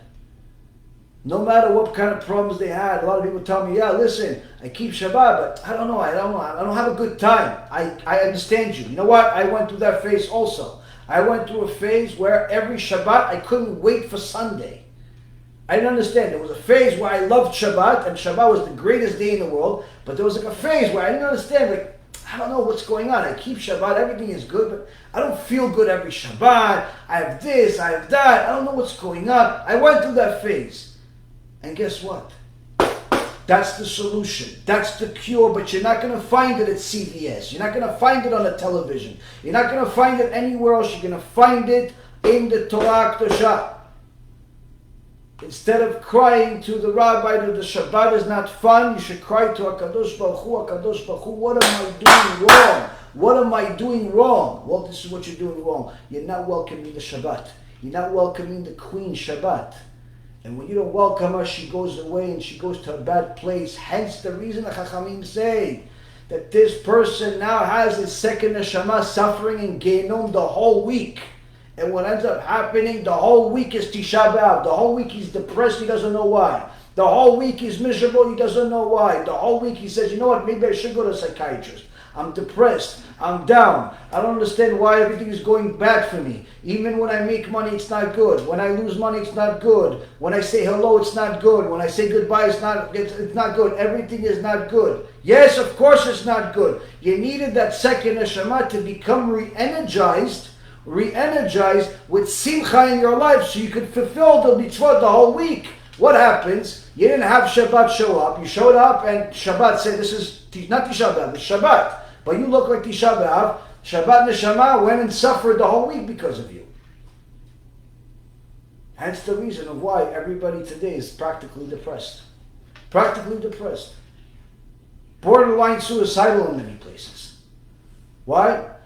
Kadosh Baruch Hu says you're looking for a solution to your problem, but you're not looking at the right place. You're looking at a bottle of pills instead of looking at Torah. You're looking at a television instead of the Torah. You're looking at psychiatrists, psychologists, friends, and family instead of the Torah Kedusha.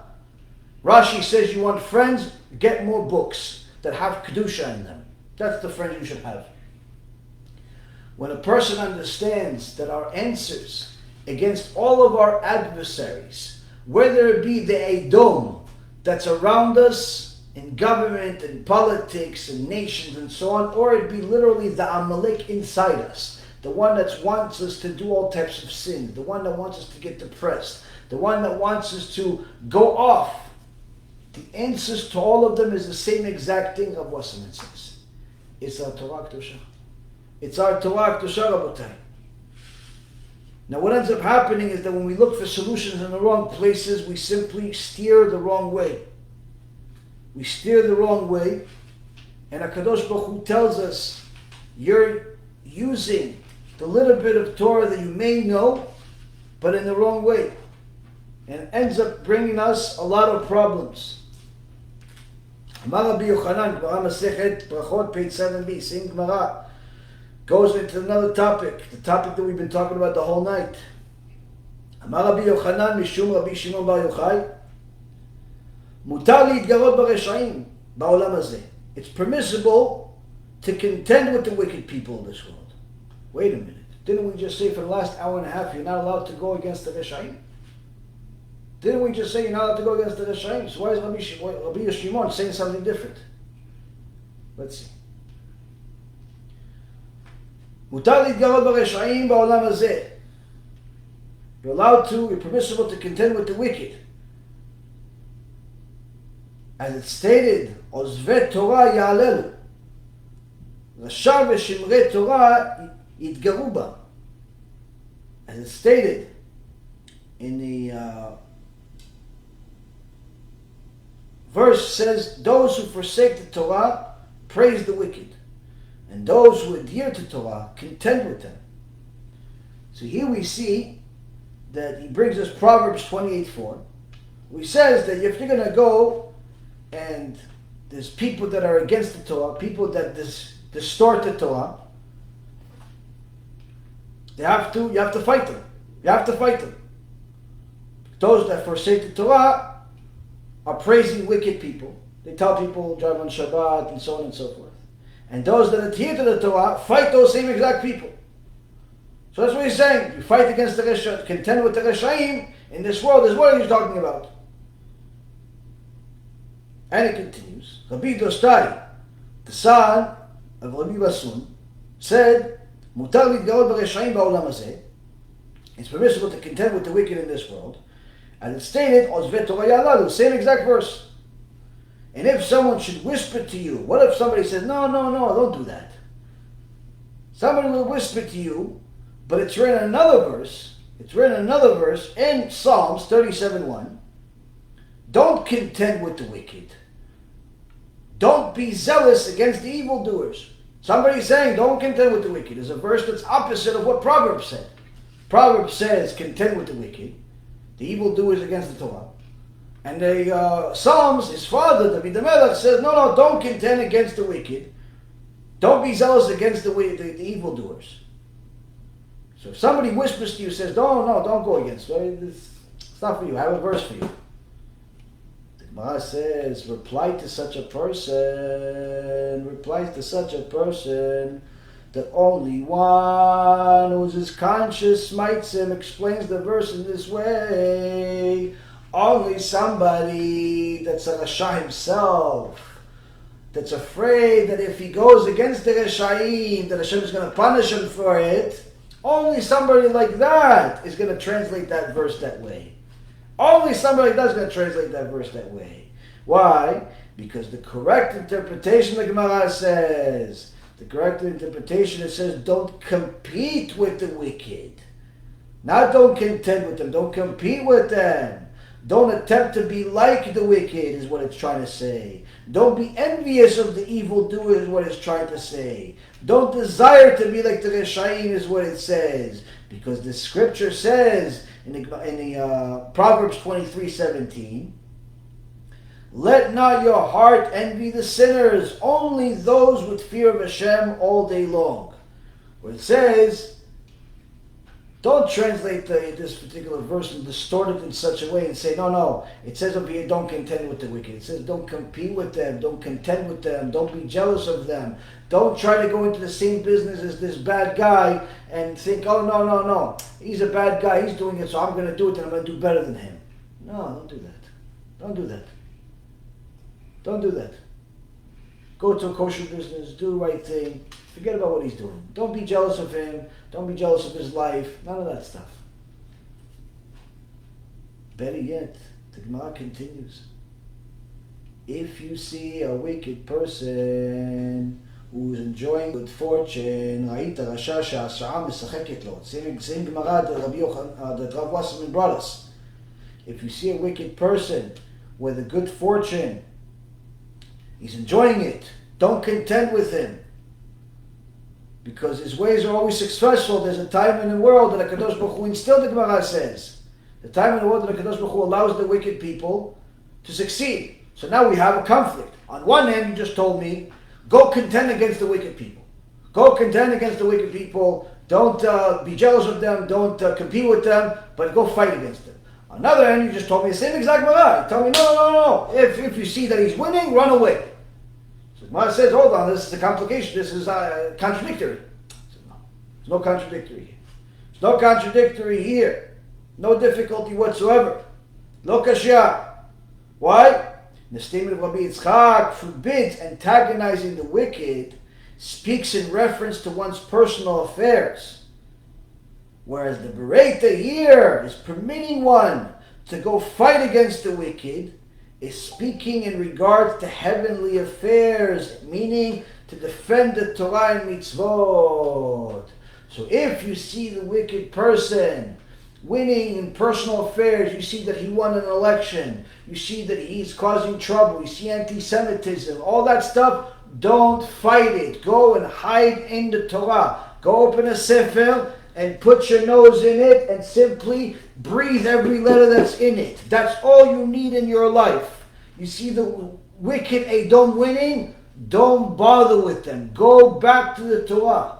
But if you see somebody that's desecrating the Torah, you go fight them tooth and nail. You go fight them tooth and nail. Why? You're not doing it for your own honor. You're doing it for the sake of the Torah.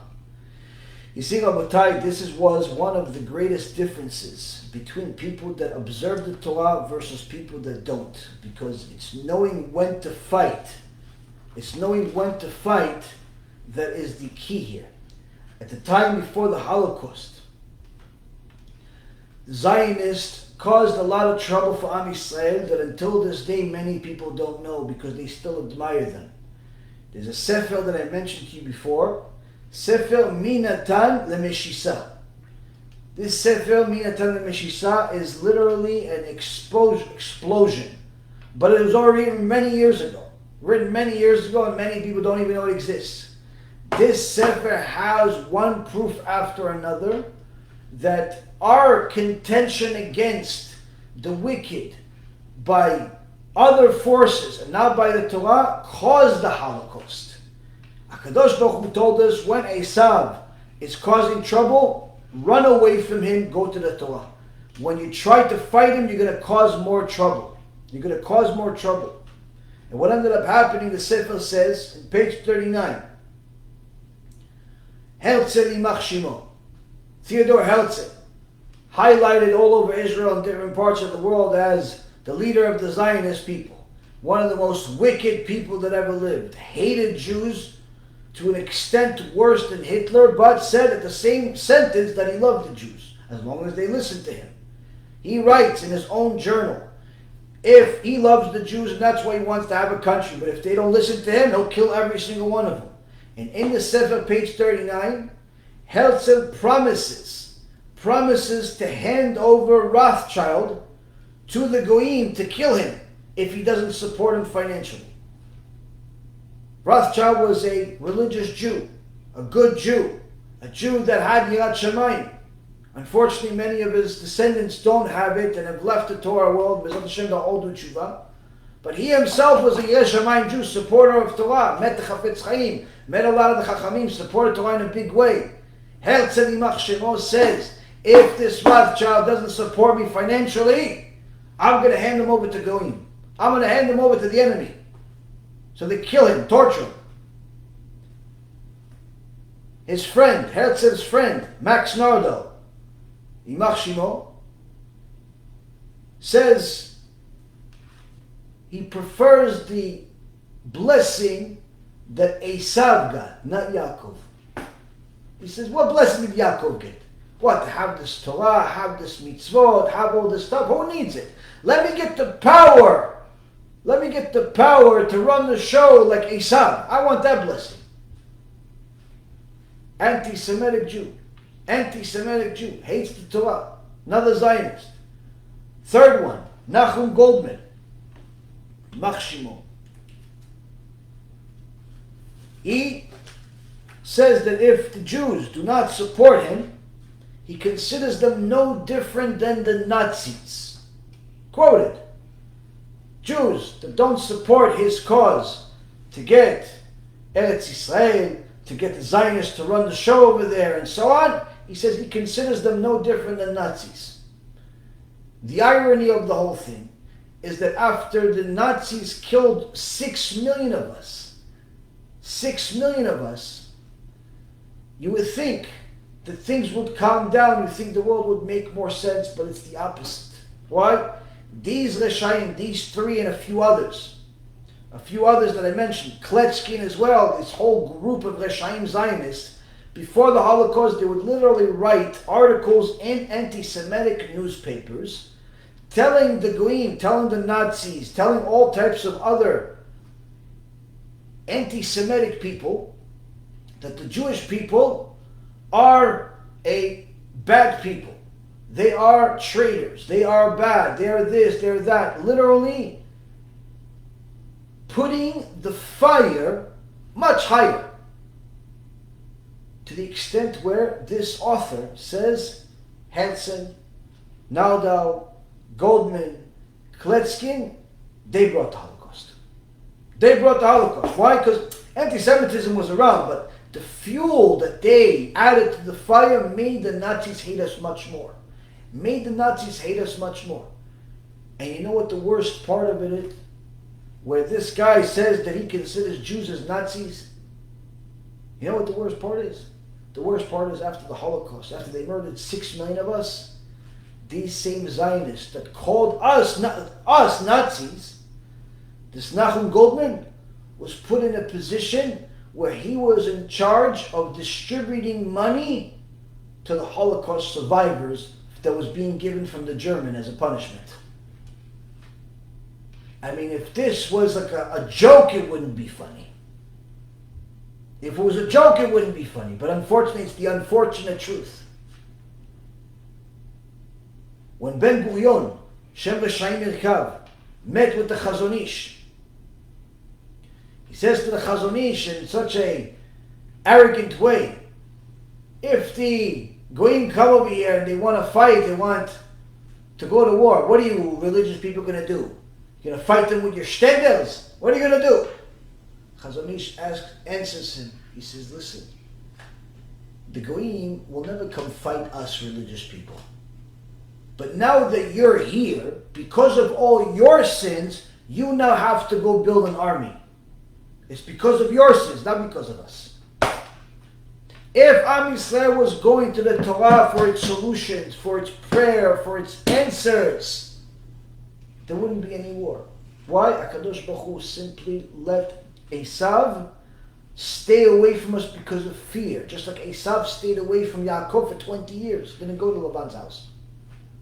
Could have went to Laban's house. Know where it is. Didn't go. Why? Scared. Kadosh Baruch Hu can put fear into Esau when Yaakov is Yaakov.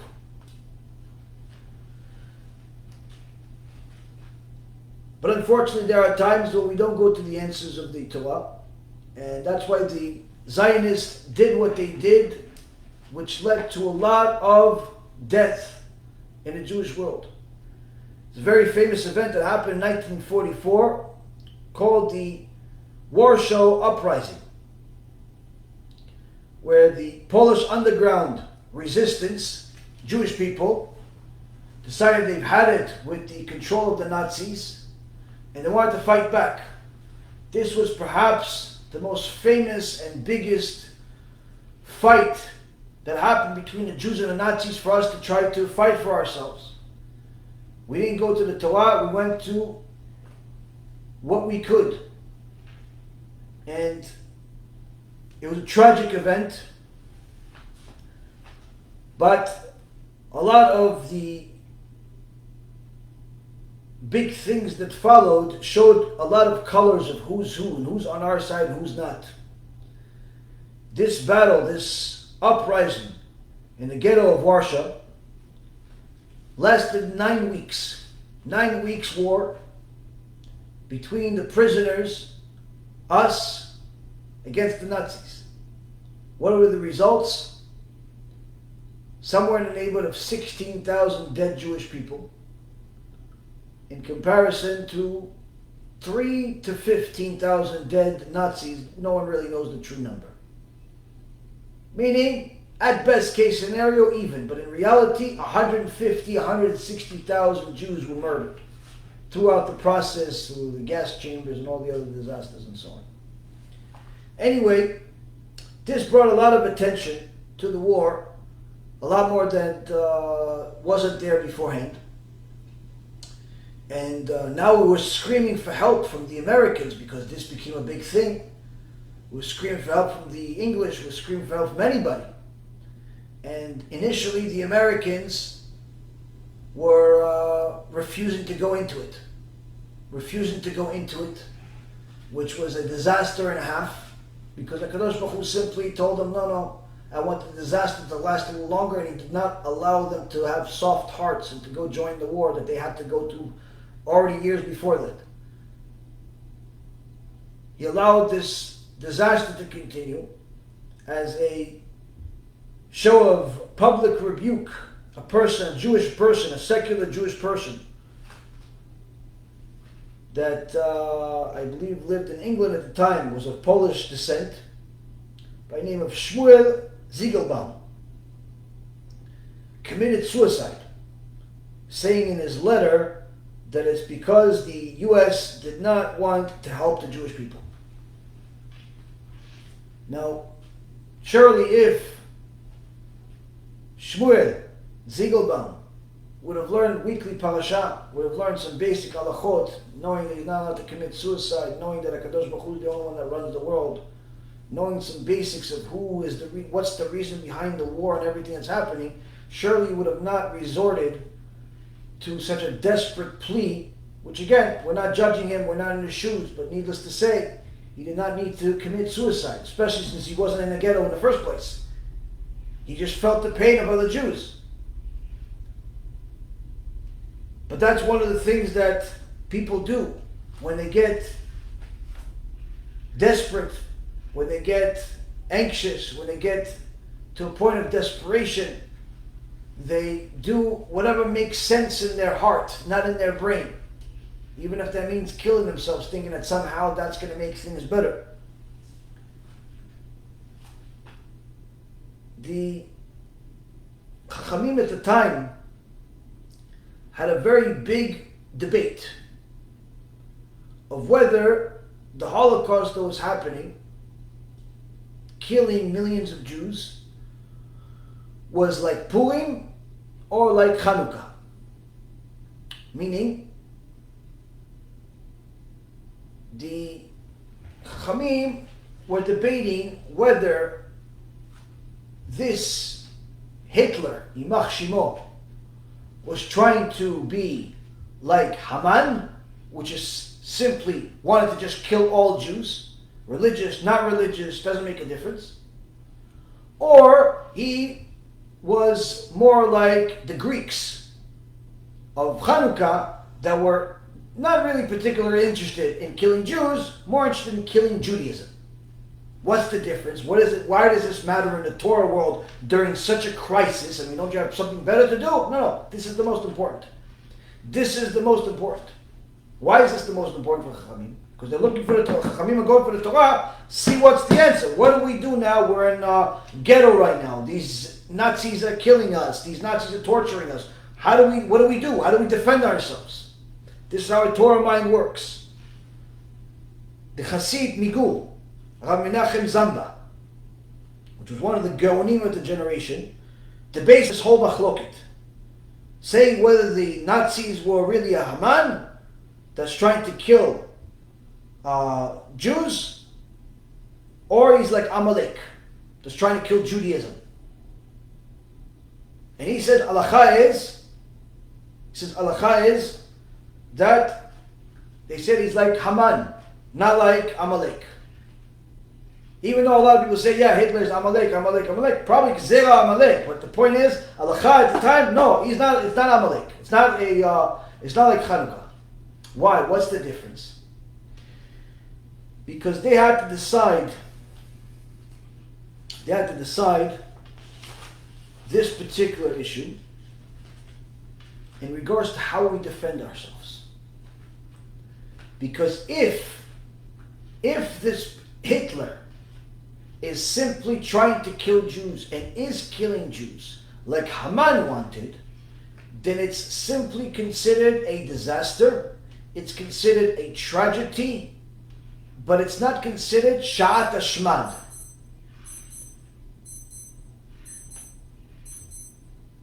What's the difference if it's Sha'at Ashmad or not?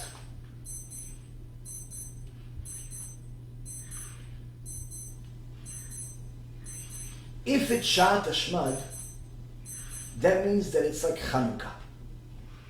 In Chanukah, the Greeks told us, listen, we don't want to kill you. You can join our Colosseum.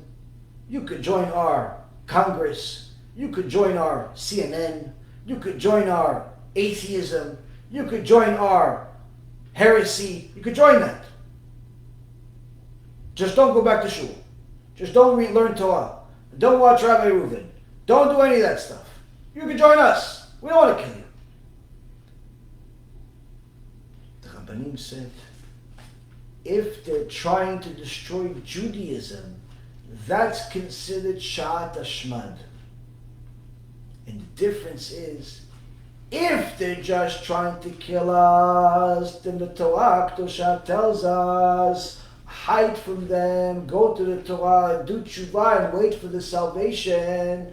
But if they're trying to destroy the Torah, they're trying to destroy the answer, then we are obligated to go fight them tooth and nail and put our lives on the line without any question, even if they tell us to change a minhag. Meaning, if it's Sha'at Ashmad, where someone is trying to destroy the Torah, and they say, listen, you can keep everything except this one custom where, you Jews typically tie your right foot shoe and then your left foot shoe. I want you to cancel that. For such a thing, you have to die for it before you change it. Why? It's Sha'at Ashmad. If they're trying to destroy the Jewish physical people, run away, hide in the Torah. Torah is going to save you. If they're trying to destroy the Torah, fight tooth and nail. That's the instruction that HaKadosh Baruch Hu gave us. That's the instruction he gave us. And Chachamim said, time of the Holocaust, they paskined, it's not Sha'at Ashmad. Why? Because the evil Nazis, Rav Zemba says, they didn't care if you were religious or not. They killed everybody. And they also did not give anyone a chance to stay alive if he adopted their faith, whatever it was, whether it was atheism, Catholicism, or anything in between.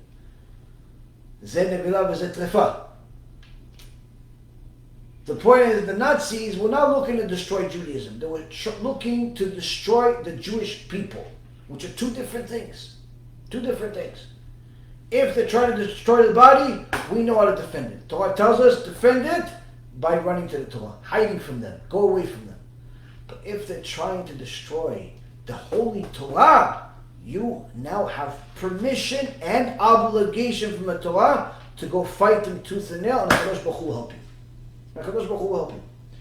That was the missing ingredient that the poor people of the Warsaw Uprising and the person that committed suicide as a rebuke, Shmuel Ziegelbaum, and many of the other people did not know. They didn't know this, because had they known that this is not a Sha'at Ashmad, they would have simply tried to do the best to survive, hide, learn Torah, do TeShuva, and they wouldn't fight. A lot of people ask, how come they didn't fight? HaKadosh Baruch Hu didn't want them to fight. It wasn't Sha'at Ashmad. He didn't want them to fight, for many reasons. There's a time in the world that's reserved for evil. The truth be told is that a lot of people, although they say that a lot of people went off the dead after it, a lot of people actually ended up becoming more religious as a result also. Now again, why do we talk about the Holocaust all the time? Why do we constantly bring more light on darkness? Because first and foremost, we need to know where we were in order to know where we're going. Second of all, according to our sages, the future tells us that this past is very, very much a possibility of being repeated in the future, even if that is the near future. But then you're going to tell me that, yeah, but there's, at least today, there is a lot of synagogues being built everywhere. There's a lot of yeshivot being built everywhere. Well, building buildings and not building Jewish people is not necessarily what HaKadosh Baruch Hu wants. How do we know that? The book of Hosea, Sefer Hosea, prophet, in chapter 8, verse number 14, says, Vayishkach Yisrael et oseu vayven echalot Israel has forgotten his maker and he has built temples. Meaning, yeah, you're building temples, you're building synagogues, you're building yeshivot, but you forgot your God. How could you know? Isn't the temple for God? Isn't the yeshiva for God? The Gemara in Yerushalmi, Masechet Shkalim,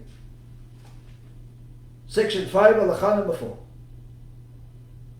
says this verse is referring to people that build buildings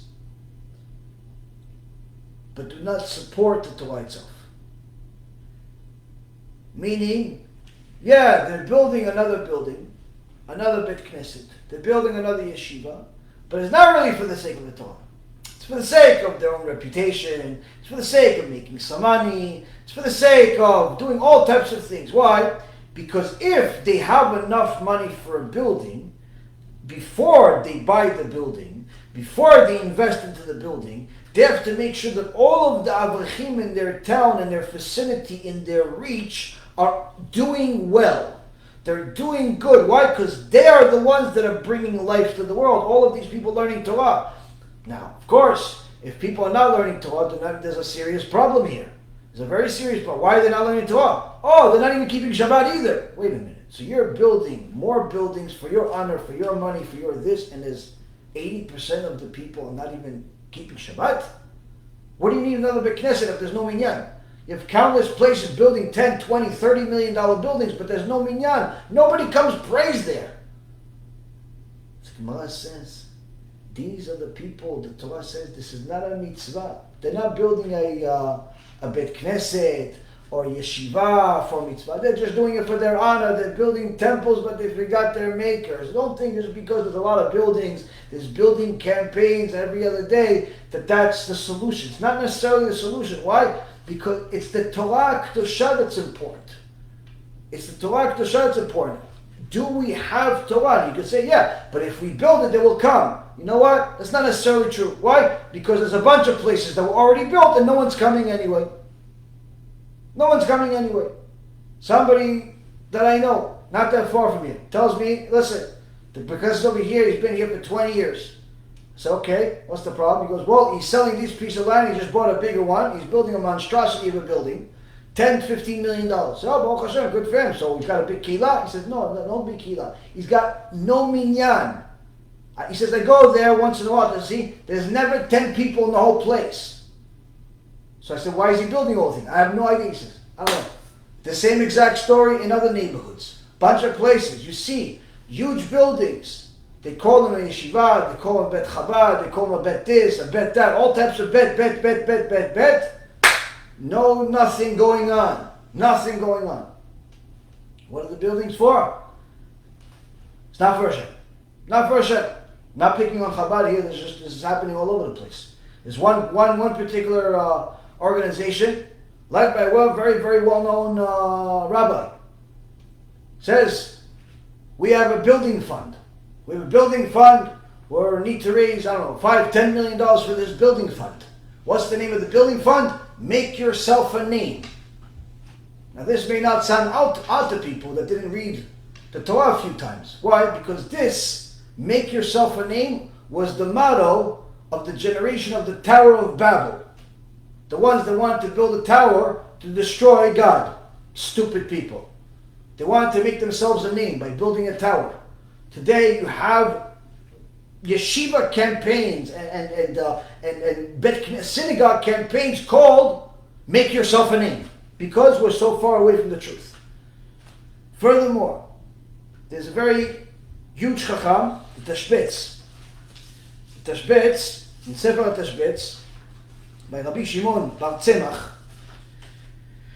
in the third chelek, in Siman 190, he says that if someone is dying, and he says, my dying wish, take my money, go build a synagogue. TeShuva, one of the Gedolei Hador, says we don't listen to him. It's a sin to listen to him. To go take the money that he has, to go build a synagogue, it's a sin to listen to him. Says, take the money, give it to Avrichim, go give it to people learning Torah, go give it to helping people do TeShuva. That's what you do. Don't build a synagogue. You listen to him, it's a sin. Don't listen to him. We don't listen to him, he says. That's what he says. He says. We don't listen to him. Says, and if he refuses to go give the money that he wanted to give to build a synagogue, to go give it, and there's already enough there, and he doesn't want to give it to Abuchim, he doesn't want to give it to Kiyuv, doesn't go give it to help the Torah world, tell him to just give it to his family. But definitely don't build a synagogue with that money. What? There's no need. There's no need for a synagogue if there's no Torah. If there's nobody keeping Shabbat, there's nobody keeping anything, there's no point. Today, Rabotai Yekarim, people do not understand the value of helping Am Yisrael learn Torah, and better yet, helping Am Yisrael understand what the Torah is. And I know we talk about Kiruv all the time, but there's a few chidushim. We'll finish with this. People are constantly looking for sgulot. They're looking for different special things they can do in order to bring blessings to their life. What blessings do they want in their life? They want to have good kids. They want to have money. They want to have a good life. That's what people want. Good kids. Want to have some money. They want to have a good life. Yalkut Shimoni. On Sefer Shmuel, page 77. Famous story in Sefer Shmuel, of Pnina and Chana, who were both married to Elkanah. Now everybody knows that Chana was a tzaddiket, and Pnina was also a good woman, was also a righteous woman. But, as the Kadosh Baruch Hu would have it, he gave kids to Pnina, but no kids to Chana. Chana prayed, so much so that the Gemara in Masechet Berakhot says that Kadosh Baruch Hu tells us to learn how to pray Amidah from Chana. That's how much she prayed. In the end, she had Shmuel the Navi. But the Yalkut Shimoni here says a chidush. Chidush worth $1 million. What's the chidush? It says, look, she prayed, but Shmuel didn't come. She didn't just pray just one time. She prayed a lot, but Shmuel didn't come. When did Shmuel come? When did Shmuel the Navi come?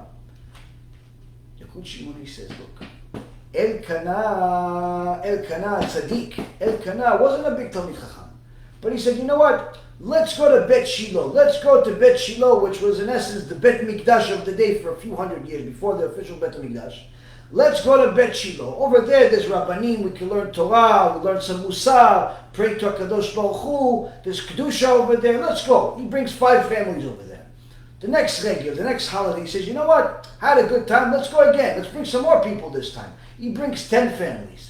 The next regel says, you know what? Let's go a different route. Maybe we'll meet some more people on the way. And he goes and he meets some more people on the way.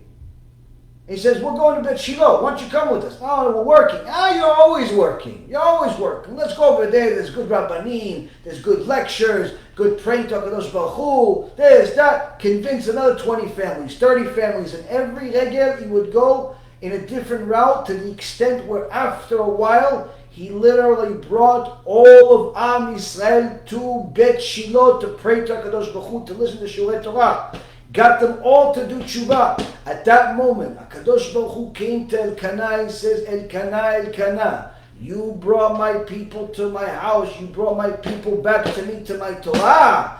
I'm going to bring you a son that's going to bring merit and kaf zchut and mercy from HaKadosh Baruch Hu to the entire nation. And his name is Shmuel. So Yalkut Shimoni says, how come it wasn't from the prayer of Hannah? The prayer was good, but it wasn't enough to make a miracle. Why? She didn't have a piece of a body in order to bring a son to the world. To do that, prayer was not enough. What did you need? You needed somebody that his mouth became like God's mouth. Elkanah doing kiruv. That's what makes your mouth like God's mouth, as it says in the book of Jeremiah, chapter 15, verse 19. Im totzia kal mizolel kepit tiyeh. If you bring a luggard and you make him precious, you help somebody do TeShuva, you're going to be like my mouth. You're going to be like my mouth. And what happens when you're like my mouth? I give you good kids, Yalkut Shimoni says. So the first thing we learn, somebody that helps Am Yisrael do tshuva, whether it's supporting CDs or supporting lectures or arranging events, or all types of things. You help with kiruv, publicize the Torah, and that end, HaKadosh Baruch Hu says your kids are going to be good kids. It's going to be like Shmuel.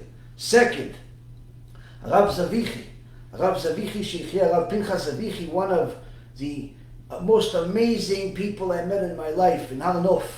He has a sefer called Sefer Pazrav.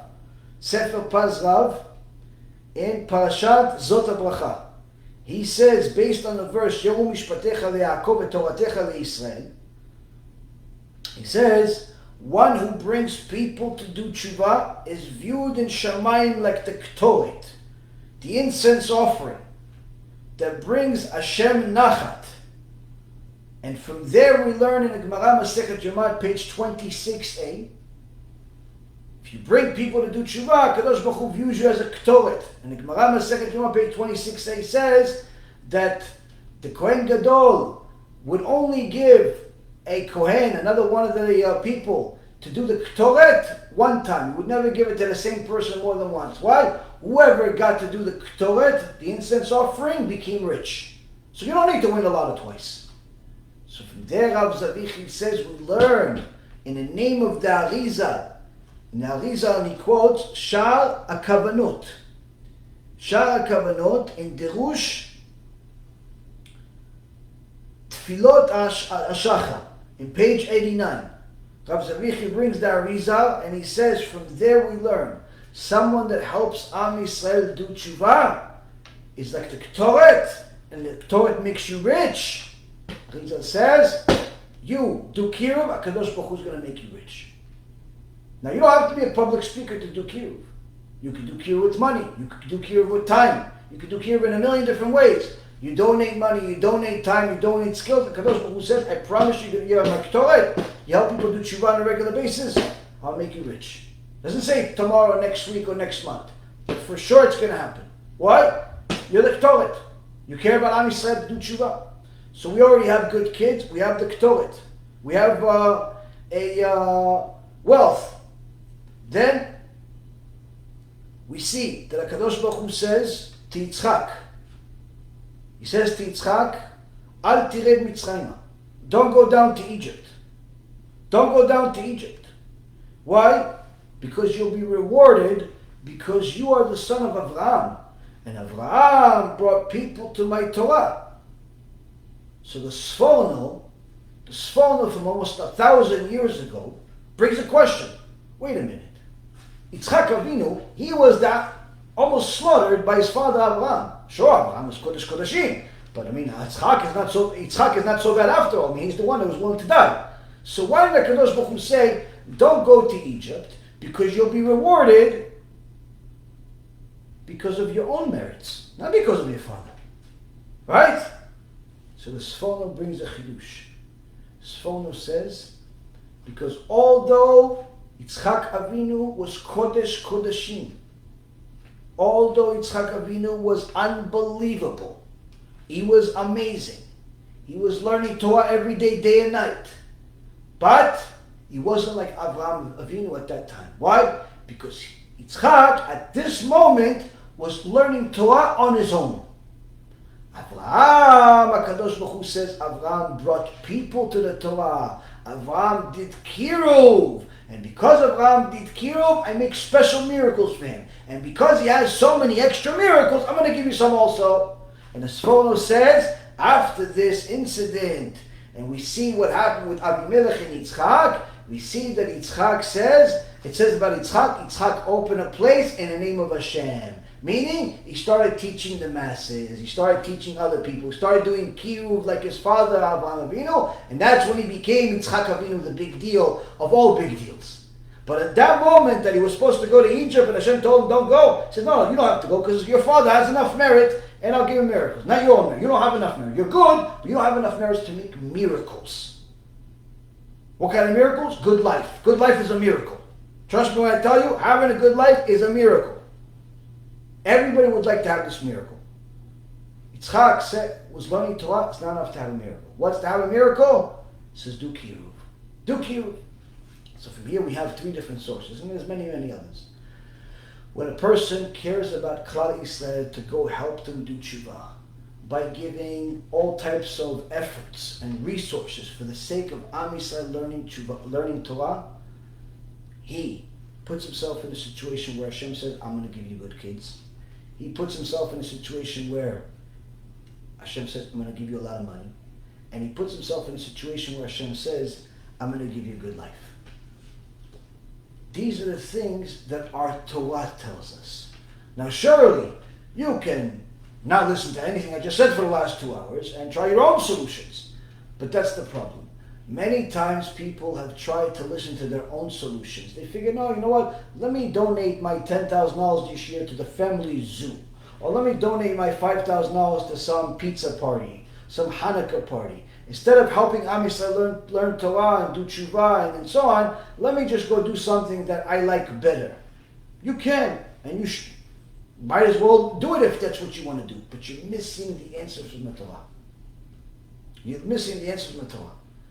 Torah is an extreme document from HaKadosh Baruch Hu. Why is it extreme? Because he tells you exactly what he wants and exactly how he wants it. It's extreme emet. Extreme emet. He tells you, listen, you want to donate to a family zoo? Chavod, it's your money, you can do what you want with it. But don't expect HaKadosh Baruch Hu to give you a good life or good kids or a lot of money as a result of it. Why? That's not the promise for it. But if you help my kids like Avraham Avinu, you help my kids like Elkanah, you help my kids like Yitzhak Avinu eventually did, you help my kids come back to HaKadosh Baruch Hu, HaKadosh Baruch Hu says, I promise you the world. I promise you the world in this world and the next. This, Rabotai Karim, is the answers from our Holy Torah. These are the answers that we need to have. We have to stop wasting our times chasing our tails and chasing all types of things to build, all types of unnecessary buildings and monuments and missiles and all types of things. We have to make sure that we do what we're supposed to do for the right reason. If there isn't any Bet Knesset there, sure you need to build one. If there isn't any yeshiva there, sure you need to build one. If there isn't any avrechim there, any people learning Torah there, you need to bring them for sure. But if there already is synagogues, there already is yeshivot, then you have to start worrying about the kavod of the Torah. The kavod of the Torah, the kavod of the people learning it, the kavod of the lifestyle of the people that are living it, the lifestyle and the kavod of the people that don't have it, and get them closer to it. That's what we need to invest in. That's what we need to invest in, because that's our only defense against anti-Semitism. Whether it be today, or it be yesterday, or it be 80 years ago, or it be 80 years from now. That's the only defense that we have. Be'ezrat Hashem, this will give us a little bit more clarity on what we need to do with our investments, what we need to do with our time, really, most importantly. What we need to do with our time, and stop poisoning our minds with all of this nonsense that people simply ruining their life with. There's a way to attain happiness, and that's in the Torah Kedusha. Torah Kedusha has every answer you possibly can. I highly recommend each and every single one of you share these shiurim, try to watch them several times, study them, write some notes, but most importantly, apply the things that we say. In the name of the Chachamim, in the name of HaKadosh Baruch Hu, apply them to your life. It'll make your life fantastic. It'll make every test seem like it's a piece of cake. Why? Because again, when you have a Kadosh Baruch Hu on your side, who can be against you? When you don't have a Kadosh Baruch Hu, you have nothing. Even if you have everything that's going for you. Be'ezrat Hashem, each and every single one of us will fight tooth and nail to have as much of a Kadosh Baruch Hu in our life as humanly possible. And that way, each and every single one of us can not only bring the blessing on our own life, but also share that light, share that blessings with the world around you. Share that beauty with the world around you. Show the world how beautiful the Torah is. Show the darkness how beautiful the Kedusha is. Because no matter how dark the evil is, a little bit of holy Torah is enough light to make it all disappear. Be'ezrat Hashem, each and every one of us will bring more Kedusha to the world, will support as much and much Torah, locally, internationally, whatever it is. You have good stuff by you, do it by you. You have good stuff here, then do it here, wherever it is. Bottom line is, support the Torah. Spend your time in the Torah. Learn the Torah. Love the Torah. And that way, you'll get to produce the light that you need in order to connect to HaKadosh Baruch Hu for real. Bezat Hashem, we'll see each other tomorrow night with questions and answers. Please prepare your questions. Make sure you have good ones. Make sure that it's ones that will affect your life. And Bezat Hashem, we will see each other soon. Baruch Adonai Olam. Amen ve'amen. Baruch Hashem, we've completed another year at Bezrat Hashem.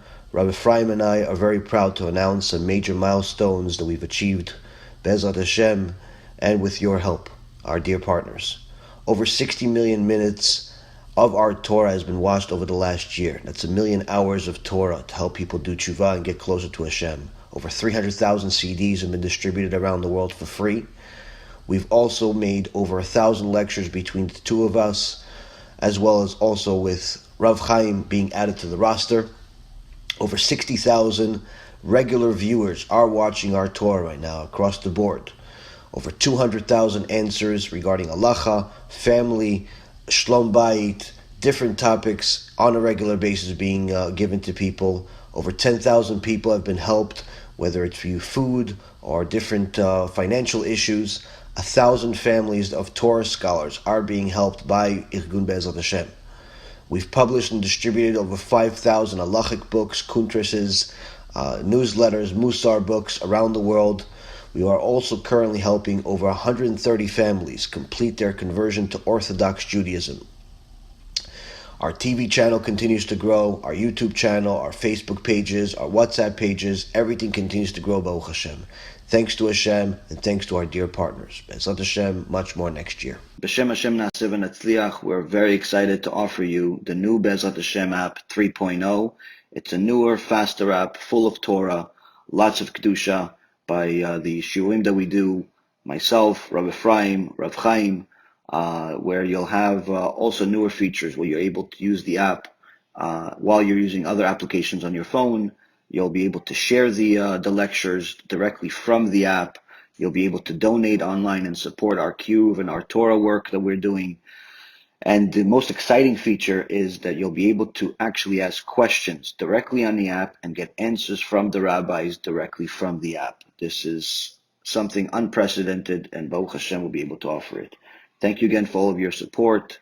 Check it out. Make sure you have the kosher Torah that will re-energize your neshama each and every single day. Call to B'chava Tzlacha.